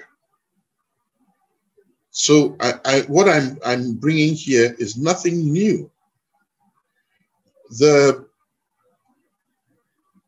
diagrams you have on the right side of the slide are known as Adinkra symbols. These are symbols from our traditional culture of the Akan people. And each one of these symbols has a meaning. And when you look at the meaning of each of these symbols that I've selected, you find that our traditional values, our indigenous knowledge has already embraced the value chain, adaptive management, the ecosystem, and sustainable livelihoods. So you're not just talking about modern post-colonial times. We're talking about the integrity of the people as a whole in terms of what they understand by nature. And if we forget our values, then we have an issue. So the issue that is on the table right now is captured in the next slide. And the next slide is the balancing act. How do we combine those fundamental elements of sustainable development with planetary health and social justice? And the diagram there is known as the donut. This is a a concept that originated from a lady, Kate from Oxfam, where we have to find a safe and just space for humanity based on inclusive and sustainable economic development. It has to have a social foundation, and it has an environmental ceiling tied to the planetary boundaries slide I showed. But all of those words within the innermost circle, food, water, income, education, resilience, voice, etc., every one of them has been impacted by COVID, and every one of them needs some way of being addressed to move forward in a comprehensive, holistic, and transdisciplinary way. Otherwise, we are not going to go forward. And the final slide, thanking you for your attention. And there is a new document being produced by the UN, which is titled Make Peace with Nature. And I believe if we had made peace with nature, the impact of COVID would not have been so great globally. Thank you very much for your attention. Thank you very much, Professor. Well, we have a very active chat during this morning. We only have 15 minutes for questions.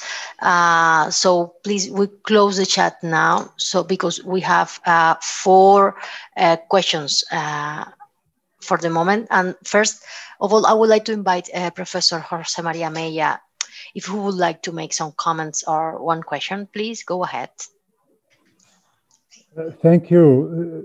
Thank you very much, Professor Gordon. Your speech was very useful to understand the current problems concerning the COVID-19. So the main issue of your speech was what you have called building back better, isn't it?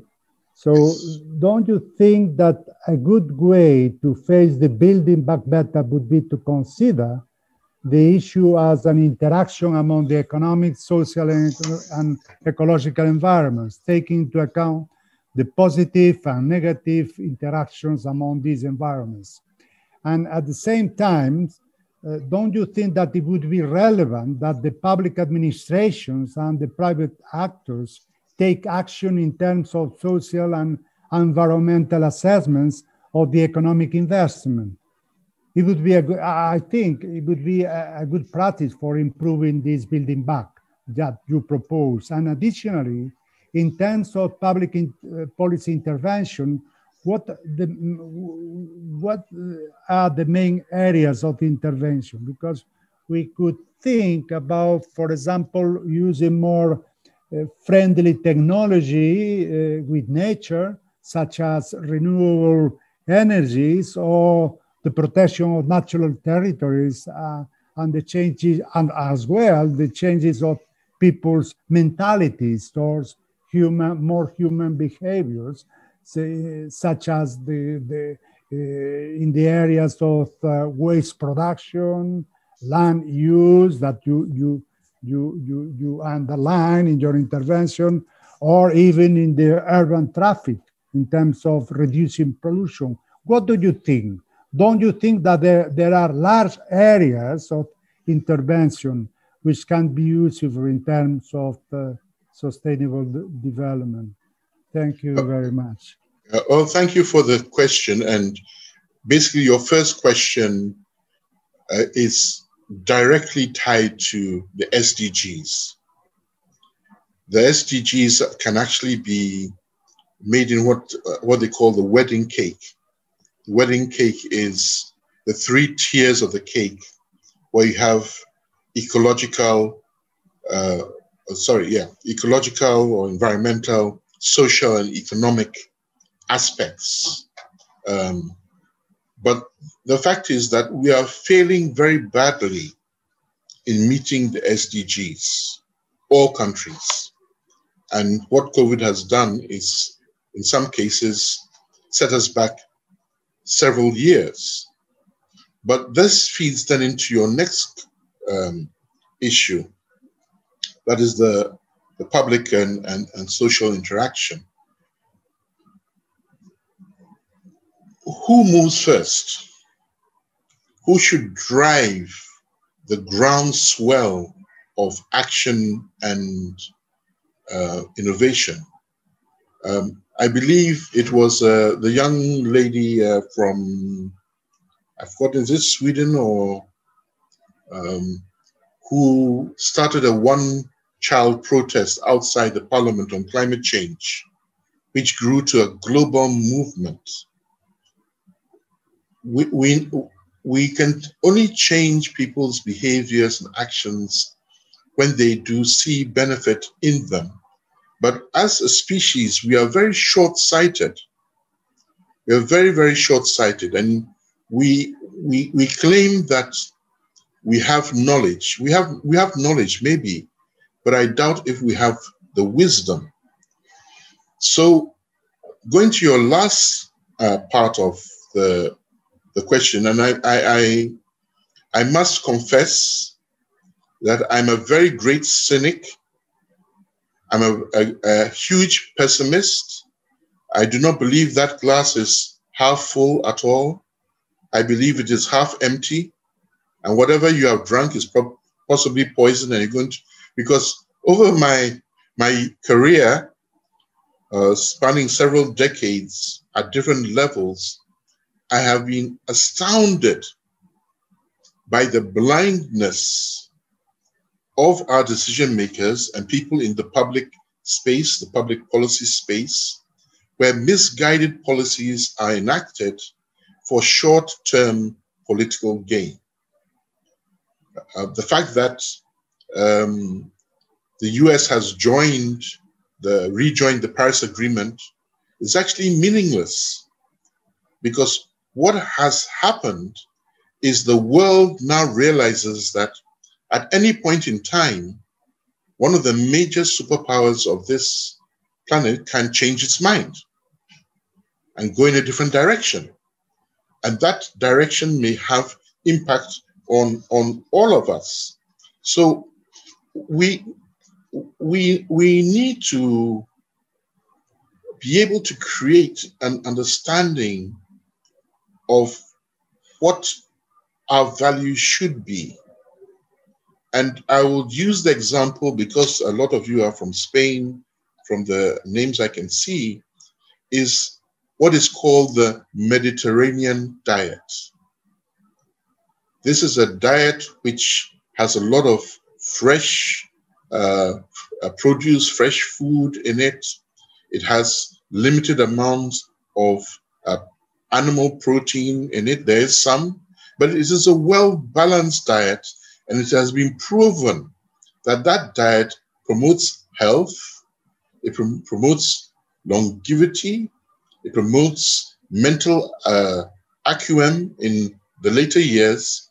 So the question is, why are people not adopting globally the Mediterranean diet or its equivalent in their countries? And the answer is very simple.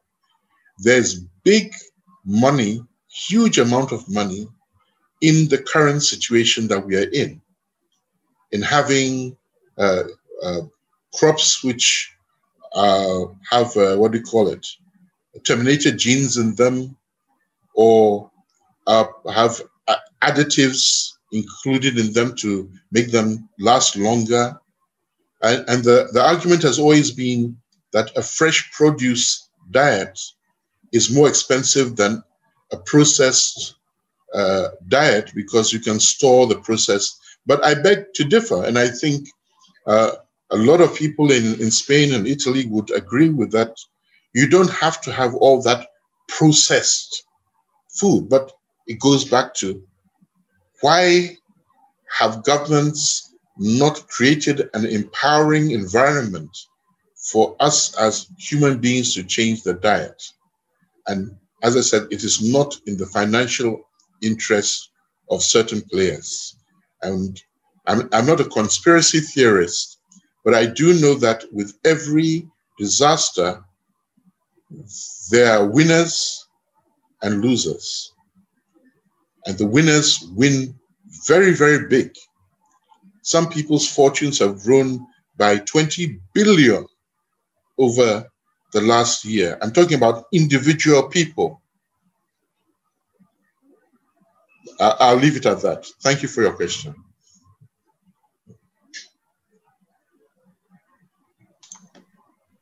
Thank you very much. Here we have, if you would like to add something, Professor Meyer. Yes, it was a pleasure to listening to you. Very interesting answers to my questions, and I'm very, very glad to hear you. Thank you. You're welcome. Okay, we have two more questions, please. Here, one question: do you think, Professor, we are now more prepared to face another future possible infectious disease outbreak caused by climate change, for example?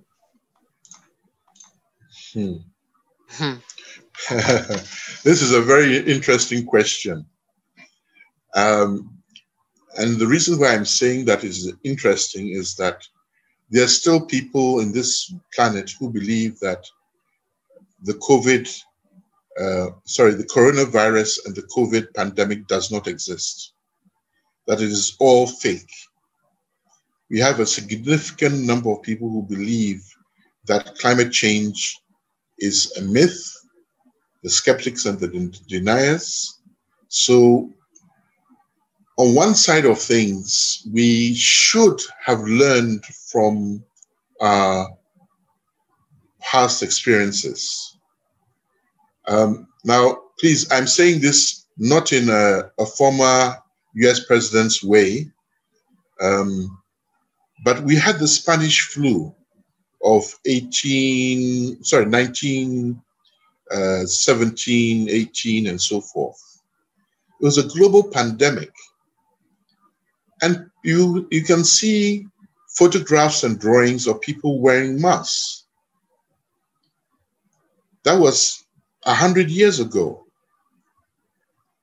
If we do have, no, I shouldn't say if, when we do have the next pandemic, you still find people saying that masks are not going to help and insisting on their right as human beings not to use masks. So whether we've learned or not, I believe at the institutional level, at the level of certain health services, they would have realized or will have more expertise in dealing with things a little better.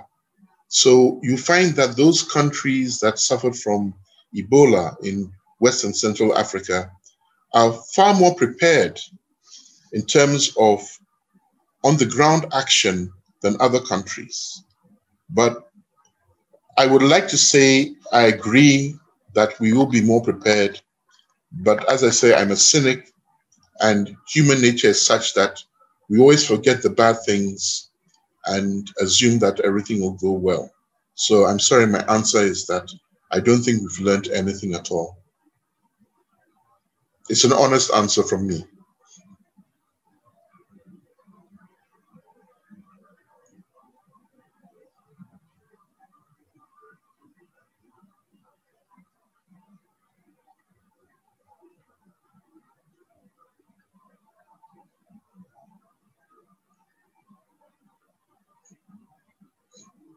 Hello?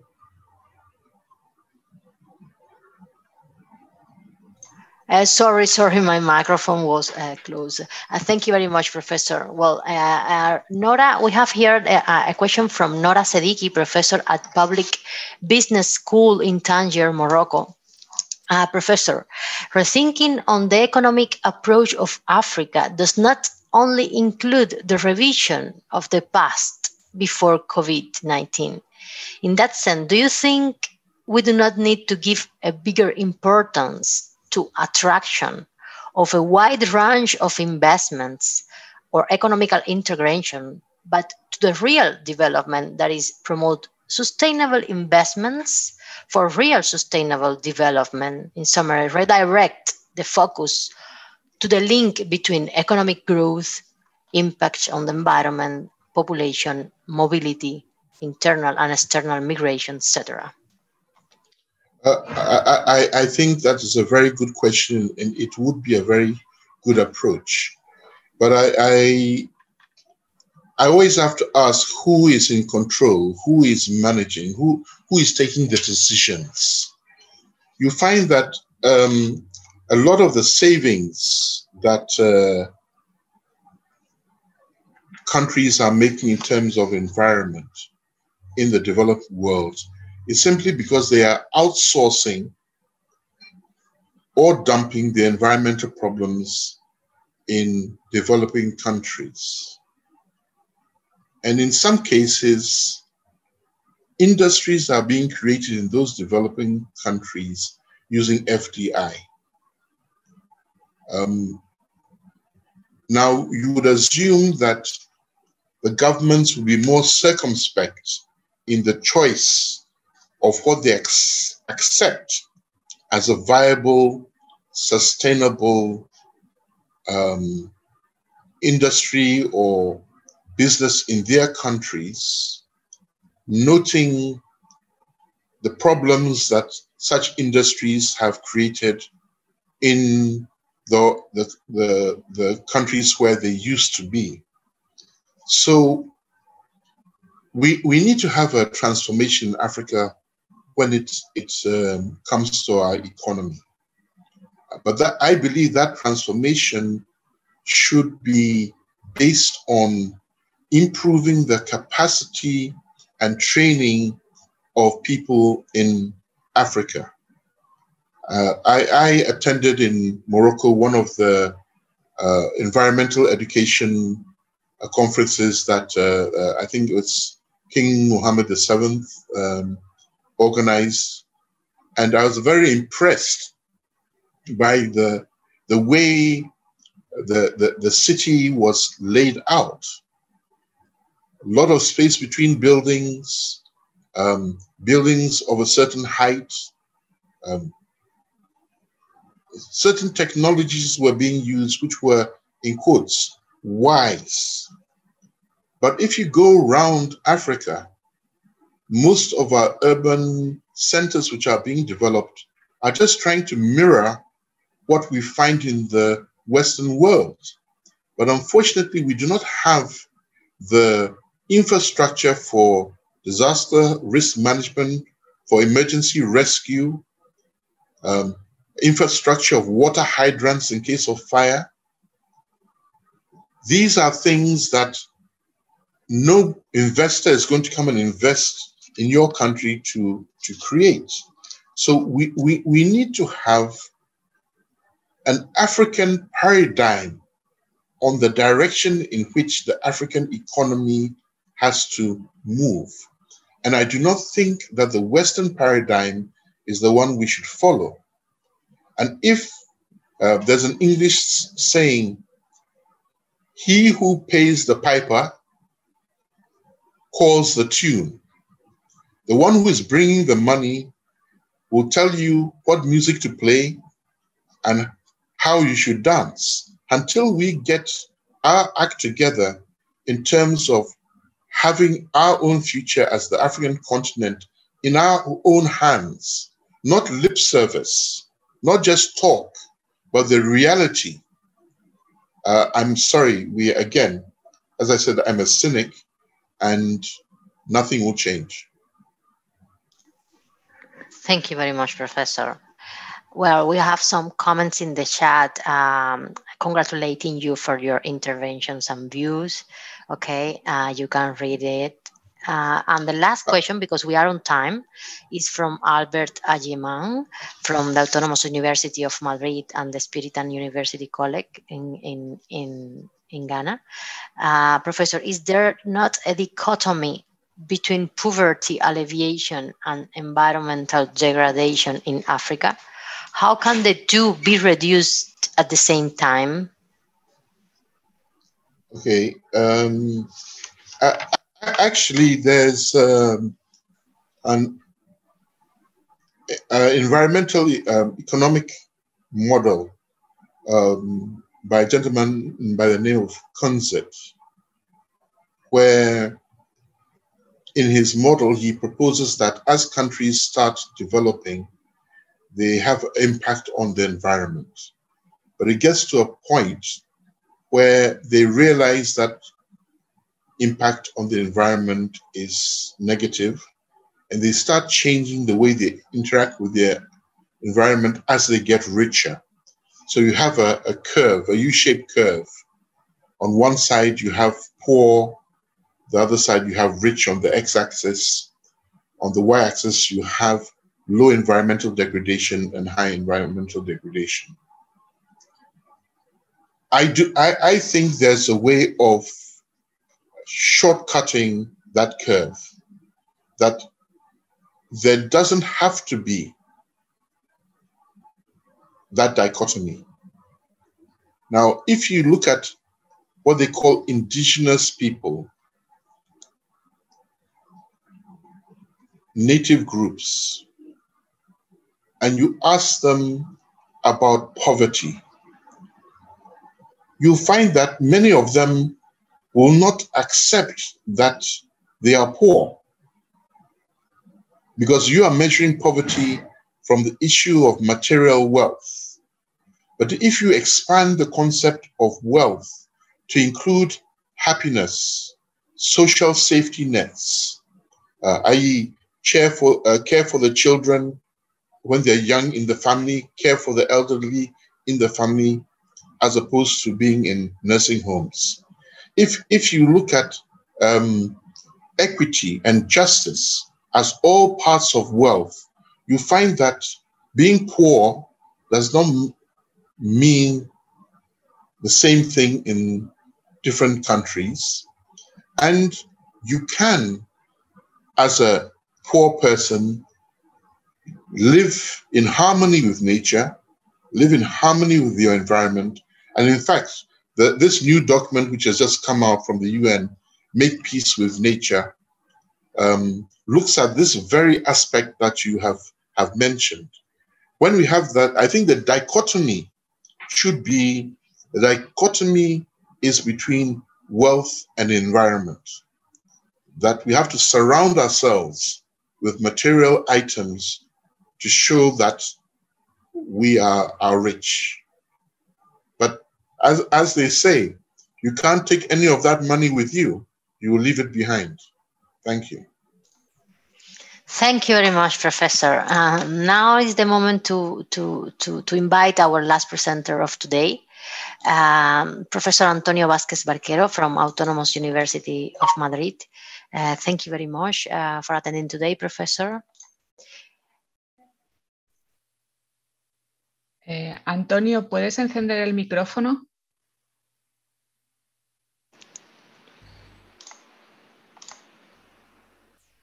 Ok. ¿Sí? ¿Se oye ya? Sí. Sí, perfecto.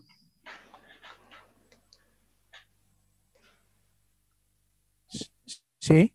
Ok, perfecto. Gracias. Okay. Could I start? Yeah, we can start, Antonio. Okay, thank you very much. First of all, I thank the organizers of this meeting for the invitation they did to me. Also, the topic I am dealing with is a topic that is very much related to the work I am doing from a research point of view, and also in the lectures in my university, the Autonomous University of Madrid. Okay. Next. Okay, and then my purpose is to talk about, introduce the topic about local initiatives in developing countries, and also develop a little bit why that and how they are organized, or closing my presentation with reflection about the local development policy. Please. Okay, first of all, it's very difficult. It's not possible to look at. Okay, this is a table that is of interest. As you can see, the purpose is to present the factors that are promoting local production for global markets. Okay, and you see entrepreneurship networks and cooperativism, innovation. You see to have a urban network with cities, also instruments, transport and communication, energy, and also taking care of the natural resources and environment. And in the right side, you see the importance of institutions. Oh, please. Okay, I am going to talk about, I start my presentation talking about local initiatives in developing countries. First of all, okay, local response to global challenge, the response to unemployment and productive adjustment, the answer to increasing poverty. These are explain very much why these initiatives take place, and also because there is a new role of government in the sense that now government is not only dealing with macroeconomics, but also with the local reality in relation with the population that is very diversity that is over there. And finally, these kind of actions have the effects in the political side and also in social and economic. Please. Local initiatives facilitate entrepreneurial development and the creation of firms networks, and this is important. And the second one is encourage the diffusion of innovation and know-how, is improving, try to improve urban diversity and networking. This is very important. Networking always is because it's creating a network that respond to the questions and also try to stimulate also the development of institutional funds and develop social and territorial culture. That is integration of these local initiatives in the territory and also in the society, and that is very important when we are talking about local initiatives. That is now, you like it, something that can be coming from the central administration or the other kind of organization, but not here. It's just the product of the local society, and because of that, this connection with the territorial culture that is giving to these local initiatives the possibility to take care of all these things that are in the basis of local development. Please. The role of new institutions. In the center of the discussion are the institutions. The institutions can be thought, the institutions from an administrative point of view. When I am talking here, it's not from this point of view. It's about the rules of the game, rules, norms, and regulation, but also informal norms and regulation, because important part of the activity of local entrepreneurs as are related to the characteristics, the culture of the territory. And that link is very well with the previous presentation that I was trying to understand, talking about what is going on in Africa. This is very important. The new institutions changes within the state organization. That is very important. It's very important in Africa. It's very important in Latin America. It's very important in Europe. The situation of Spain now is completely different from the situation 20, 30 years ago. And that is very, very, very, very important. The second one is the formation of networks and associations, because we are always working together.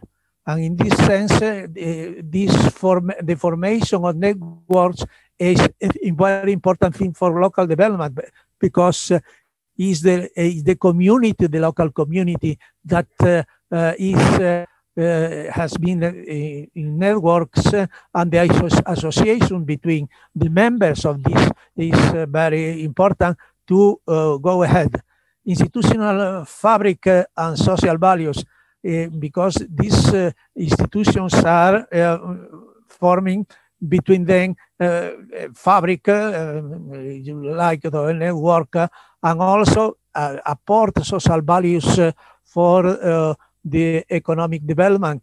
And because of that, when we are talking about from a local point of view, we see one important thing is that the diversity of territorial culture. And this is very important because our reaction is completely different from different territories.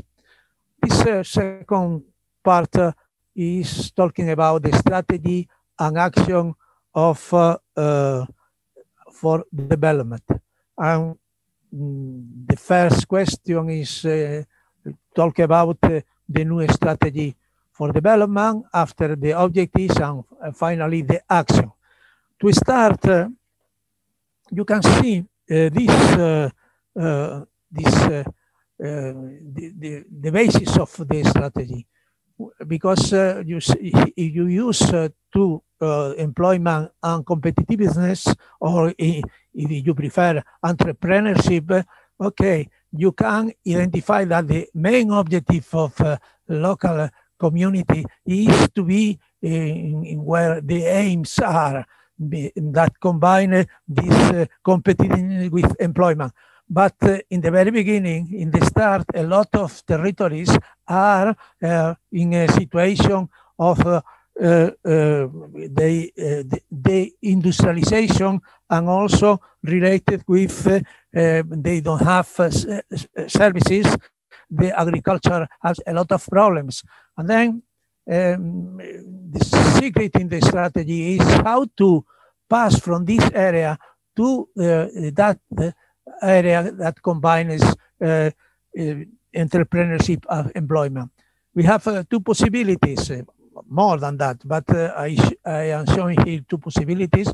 One thing is to be during a long period of time a subsidized economy, but also with good strategy, and also with the resources coming from international organization, we can jump from this the industrialization area, the radical structural change, and change completely the capacity of the territory for develop in the next future. Please. Local initiatives, objectives, therefore, for develop initiatives, they have different goals that are relating with the job connection, with economic development, with networking, etc. And there is not only one goal. There is a complexity, and they are related between them, because it's very, very important also to find the balance among objectives and actions. Then the action have objectives, they are related to the multiple goals of development. This balance between action and objectives, this is the common thing in our life also, but mainly when we are talking about the introduced priorities of local development in order to change the reality, the economic, social, and institutional reality. Please. Then you, in this table, this is a table that, if you like, present the action for local development. We have three parts. One is the hardware of development, other is the software of development, and the third one is hardware of development and interaction. The first one, everybody knows, hardware of development, infrastructures, land, roads, etc., and also social capital related with school and social interaction in the country or in the region. Talking about software of development, we have been talking about that because we have been talking about entrepreneurial capabilities, the diffusion of innovation, training and education, and development of what is important, or development of know-how, because development needs introduce new ideas and capacities for continuing the process of we are dealing with. The hardware of development and interaction is very clear in the sense that we have local leadership, we were talking about that, local actors, partnership, and local networking. As you can see in this table, there is explanation of how the development process is taking place with the hardware, software, and also hardware of development strategy. Please. We can say several things in relation with the organization and management of local development.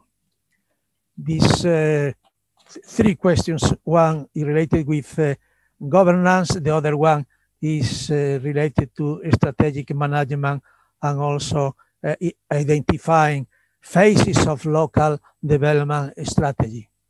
Please.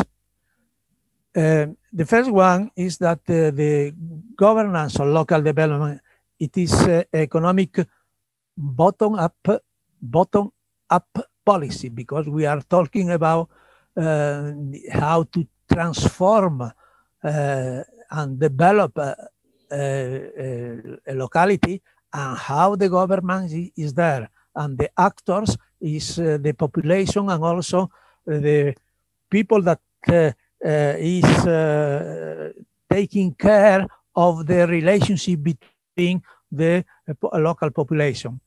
It's this kind of local development is surged spontaneously with the direct effect on the development forces, and this is okay. Thank you. Now it's better. And this is very important because it surges spontaneously. It's no a strategy. No, it's the local community is related with that, and then it's spontaneously in the sense that there are interacting the development forces just in the territory. It's the creation of wealth and employment. Not only wealth, but what is important is employment, mainly in this kind, many kinds of localities where the important part of the population in the rural areas and also in the old cities and also in the area that take care of the city in sea. Okay, all this creation of this we are seeking also the creation of wealth and employment, and the local actors participate in management of development tools. Please. Okay, you see this table, and this is a table that try to explain what I was talking about with the strategic management of development. Local development can be seen as a strategy for the future of territories. And this can be identified, first of all, on the life side. Yes, you see some goals like efficiency, equity, and ecology that are very important also for the design of local development strategy. And this local development strategy is based in actions, but which are the objectives of this action? Following this table, you can see what important is job creation and increase of income. In the other side, you see the importance that has quality of life of environment, and just in the middle of this is also looking at the people that is working, improvement in housing and habitat where they are living, just in a city or just in rural areas. Which are the actions? The first one is the very important thing, that is the films creation and entrepreneurial development. That means that this is an action that is after affecting very directly to the whole of the local development strategy. And the second one is we can say is training of human resources. If training is very important, change the knowledge, learn by doing, learn by interacting, and also in order when we see that from a generation point of view, you see how now one of the most important problems in the present pandemic is that the people that the young people and the people that is between the 20s and 30s, 40s, okay, this there is a big problem with all of them. Training of human resourcing is at the basis of the strategy for development. And also the heritage protection, that means, okay, this step ahead, what we are trying to do with our strategy. Please. Okay, which are the phases of local development strategy? Here I have identified this thing. Okay, we have two parts of the vision of development and the previous vision of learn to do things, and at the same time, how many years the time flow, that is important agreement. And this you can see is very easy. The phase one is the acquisition of know-how for development. Okay. And also that behind is motivation, learning, the creation of initial conditions. Okay, and this is defensive in the sense that we take care of about the meaning of this phase of acquisition of development know-how. The phase number two should be not only a step ahead, with the implementation of development know-how. We acquire the development know-how, and the implementation is also very important. And for that, it's important to support the incentives for initiatives. And finally, when we arrive to the end of this process, we arrive to the last phase, self-sustaining development, emergence of projects. Then transform, here is, because we need to think about the reality and the know-how about the process we are talking about, and implement that, and finally we acquire a phase, we arrive at a phase where the self-sustaining development is very important through the projects we are taking care. Of course, sorry a moment, please. Of course, this is a process that is, we are thinking about 5 years.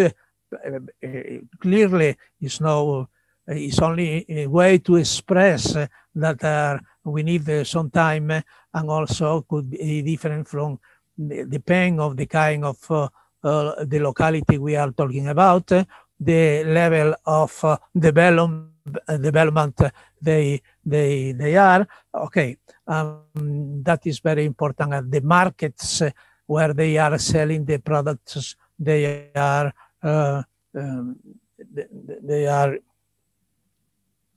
giving. Okay. Finally, I will say several things about local development policy. Local development policy, please. Local development policy, I'm about to say several characteristics. It is an economic development policy, is industrial, technological, environmental, carried out by local governments and regions. This is very important. No? This relationship between the localities and development policy in a new world where the technology is changing and the environment is changing and the industries are changing. At this moment, evidentemente, one of the big discussions is in the pandemic, but is about that. Which is the future of local development, which is one. And then behind technological and environmental, you see a new reality that is progressing with difficulties loud with the pandemic, okay? The second one is, it is a policy that surged spontaneously and affect the development forces, as was explaining. Third one, it is a development policy that seek the creation of wealth and employment, but it's not a redistributive policy. When we are talking distributive policy, we are talking about the central administration. No, here is the process of local action from the territory in order to change the present and the future, and not with the perspective of the central administration. And also we need the presence, if you like, on international organization and foreign entrepreneurship that now are going directly to change the territory as it is. It is a policy in which organized civil society designs and controls the policy, where the local actors participate in the management of the tools. This is, of course, a local development policy that is very much try to understand what is going on in localities and regions of our countries. In the strategic planning is also very important to think about that.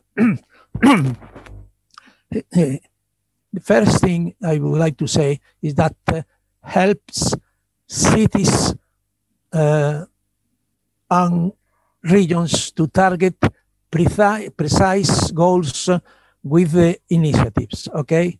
And this is very important. Negotiated among the local actors.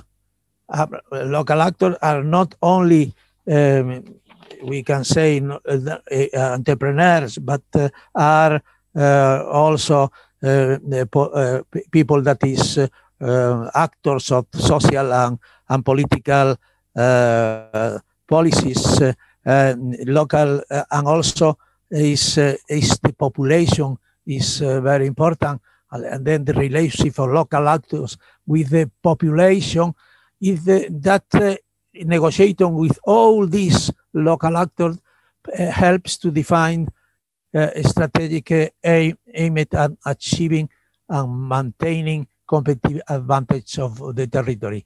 And this is very important because defines the strategic aimed at achieving and maintaining competitive advantage of the territory. This goal can be obtained. Please. Okay. This goal can be attained by mobilizing endogenous potential, attracting resources and external investment, and establishing local identity and image. It can combine it and should combine it, the endogenous, mobilizing the endogenous potential with these different sources, okay? Please. Okay, and finally, I would like to identify the phases of the strategic planning. And this, we start saying about preparing the plan organization, first step, with the diagnosis of identification of critical issues. And then, and this is the first phase, planning the strategic, thinking about the strategic planning.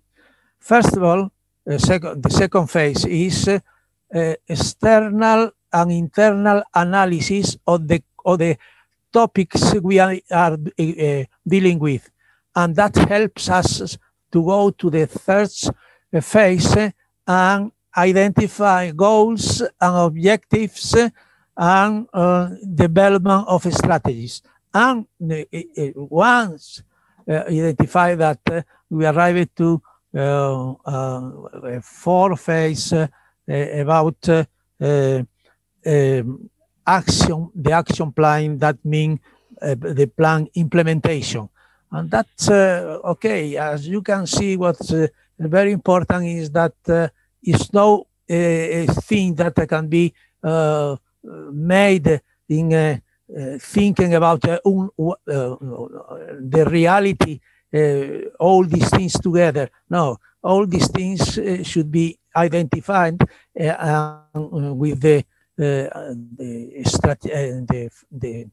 definition of the strategic planning are interacting the goals with the plan organization and also with the plan implementation. Okay, and that is very important because we are obliged to discuss about the reality that is moving from one territory to another one.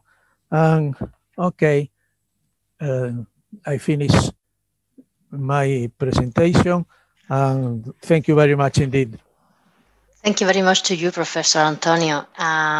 Well, now we have 10 minutes, 15 minutes for questions, please use the chat. First, I would like to invite Professor José María Mella. Professor, if you would like to add some comments or question, please. Okay, thank you very much, Jen, for giving me the floor. Thank you very much, Professor Vázquez. No, I can't. Yes, are you listening to me? Antonio? I can't understand you. Yes, are you listening?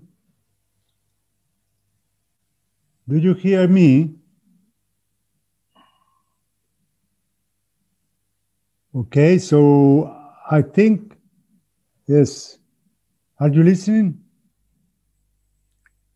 So I think your intervention was very useful and inspiring. In particular, it's impossible for me to understand you. You don't hear me? I can't listen Antonio, Antonio, ¿usted no escucha a José María Mella? So click on audio. Yes? Are you listening to? I can't. You cannot listening to me. And I say again. It's impossible to listen to you. It's impossible. I don't know why. We are all listening, Professor José María Mella. Probably, Professor Antonio, you have to check your headphones or your volume.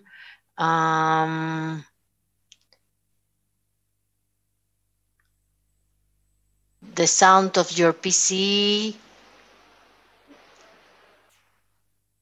Professor Antonio, do you hear me?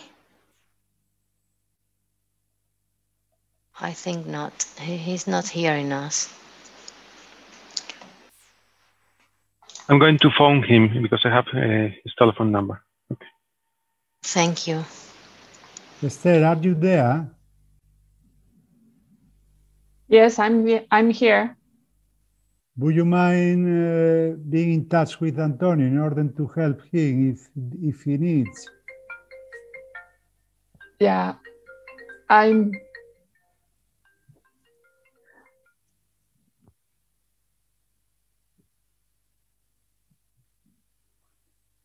think Luis is phoning him. Okay.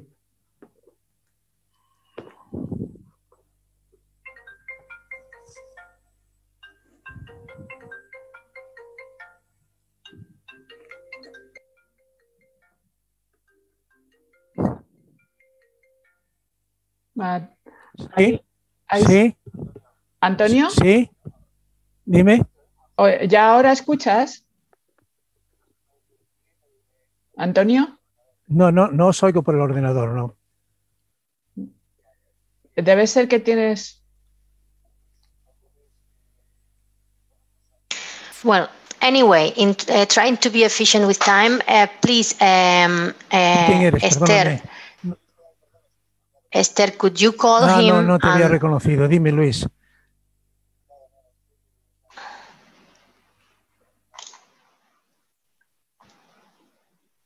Jen? So we can share with him the questions by phone. So Luis can probably ask the questions by phone and just share with us because we hear him.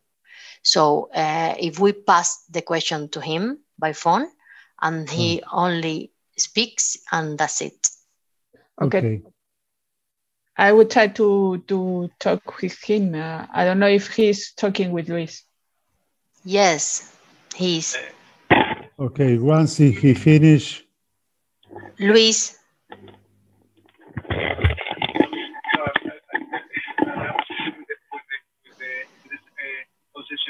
Can you hear me right now? Hello? Not very well. Yes, and Luis. now can you hear me? Yes, we can hear. Okay, probably yes. Probably we can use share the questions with Professor Vázquez-Barquero if you want. So talk and I'll use my headphones and the telephones. He will be able to hear you. So could you please talk, speak, Professor José María Mella? Okay. Can I make a question? Okay, yes, please. I'm starting. Okay, Professor Vázquez, thank you very much for your intervention. It was very useful, very inspiring, very in mind the need of African countries, I think. So I think about the so-called, what you have called strategic planning as a tool of local development. And taking into account your rich international experience, what are the main lessons to bear in mind in order to implement them in African countries? For example, I'm wondering that because I'm wondering about that because in Africa, the local institutions or district assemblies are too weak, and they should be the drivers of this sort of instruments, such as the strategic planning. What do you think? Mainly bearing in mind. Yes. Go thank you. Yes. Thank you. Excuse me, please. Okay, I am thinking that the case of Africa is very characteristic because was occupied until the 1960s, no like Latin America or of another countries of Asia, etc. And that means that it's very characteristic and is different from the territories of the north. We were talking about Morocco, and also we compare with the territories of the south. And then this is the first thing. What can help to solve these problems, to define a strategy with goal and instruments is, of course, the relation with international organization and foreign entrepreneurs. ¿Me oyes? Excuse me? It's okay? Sí. It's okay? Sí. A ver, okay. Okay, and then talking about that, what is important is the role that should play also local entrepreneurs. This is very important thing because in an area that is not developed, what is important is to identify entrepreneurs because entrepreneurship is a capacity that is within the people. That is very important, identifying local entrepreneurs. This is the same also for people with important intelligence that can go ahead and go to developing countries to work. Okay, but local entrepreneurs and very linked to the territorial places. And also what is important also for doing this policy is the relation with actors and of course with social and political actors.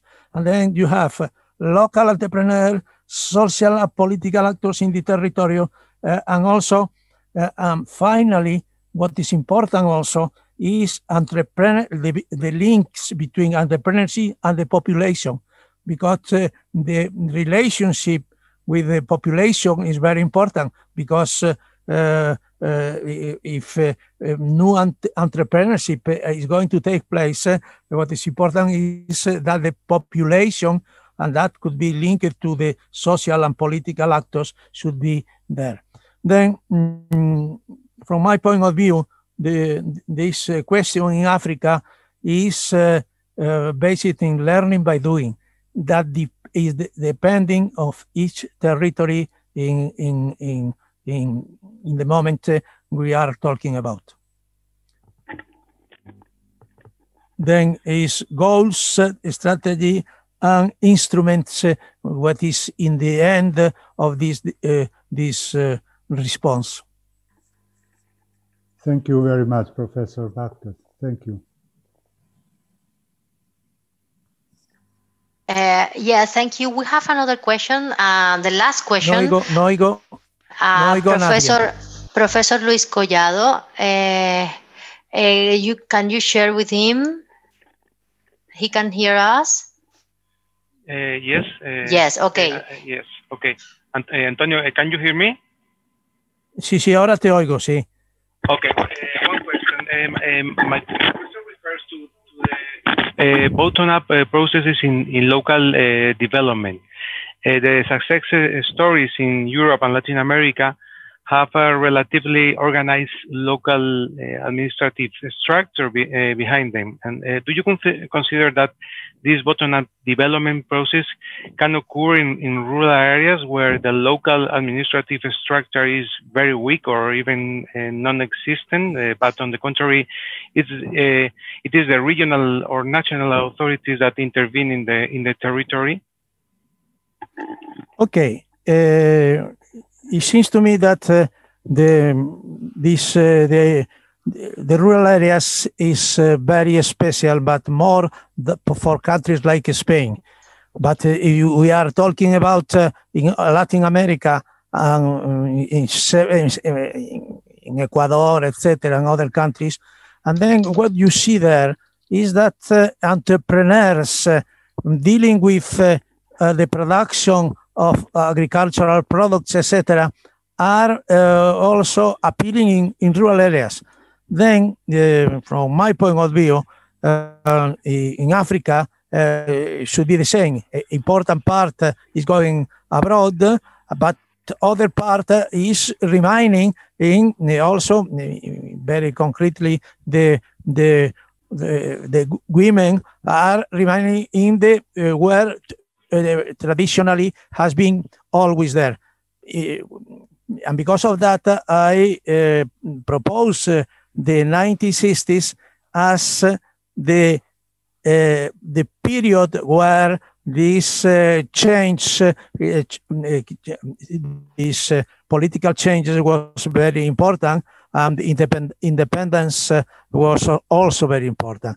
But okay, the learning by doing and interacting is the response on rural areas, and also because in rural areas in this kind of countries is not only the production of agricultural products, but could be also coming investment from abroad, and also for transform these products in products for selling in the national and international markets. Thank you very much, Professor Luis. You have another question in the chat. The last question of today is in your chat in this platform. Please, could you share with Yes. Could you share it with the professor? Okay, thank you. Yes, one question here is says, dear Mr. Barquero, I agree with you for the importance of global strategies, but we have seen in the president's presentation that the impacts of climate change lead to no stability person. So it's difficult to maintain people in the territory and apply totally this strategy. So the discussion must lead in a scene of world institutions and not only local institutions. What do you think this affirmation? Co-responsibility about negative impact. Thank you for your response. Okay, okay. The maintenance of people in the territories is very important, and also because the system of transport and communication helps very much, and also the immigration movements is also very much related with other countries in Europe, if we are talking about Africa, but also in Latin America, in America, etc. But in this sense, this is a challenge. This is a question that is different for the different countries and different territories.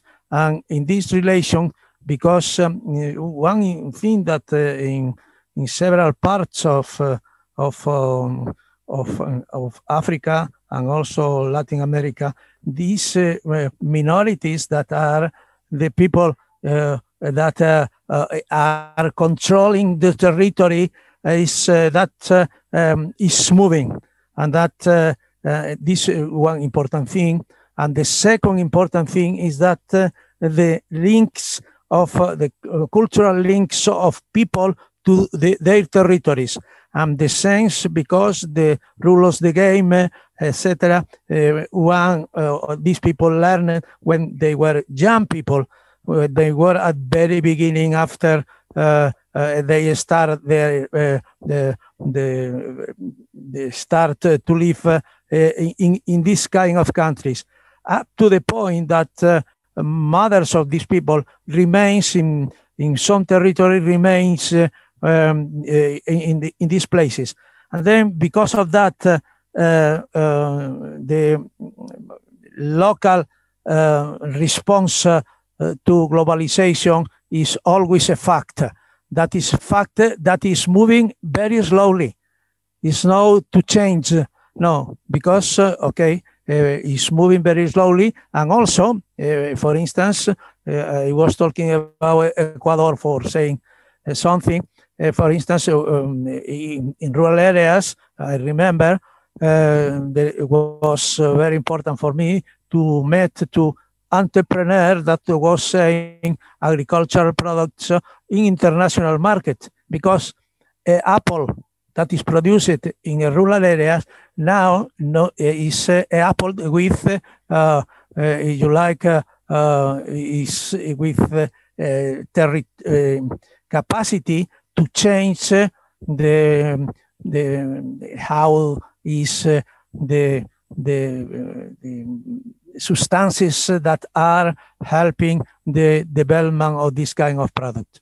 Okay, of course, this is a process, but it's people that are very well, very intelligent. They move very easily because everybody is waiting for them all over the world. But other people can be very much interested in the cultural questions over there, no? And that related to the tradition of the population.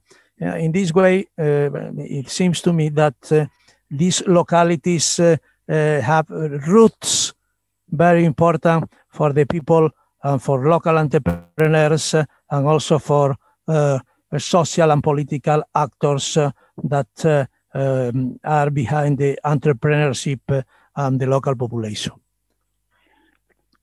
Okay, thank you, Professor Vázquez-Barquero. I think that he can hear you, Jen. Yes, perfectly. Thank you very much, Professor. We don't have more questions, and we are on time according to the program. So we are finalizing the morning session. We can take a lunch break. Next slot is planned for parallel sessions. Surely you have already chosen your topic of preference, and the connection links, you can find them in the program. Okay, well, have a nice lunch and see you very soon at 1 p.m. Accra local time. Thank you very much. Bye.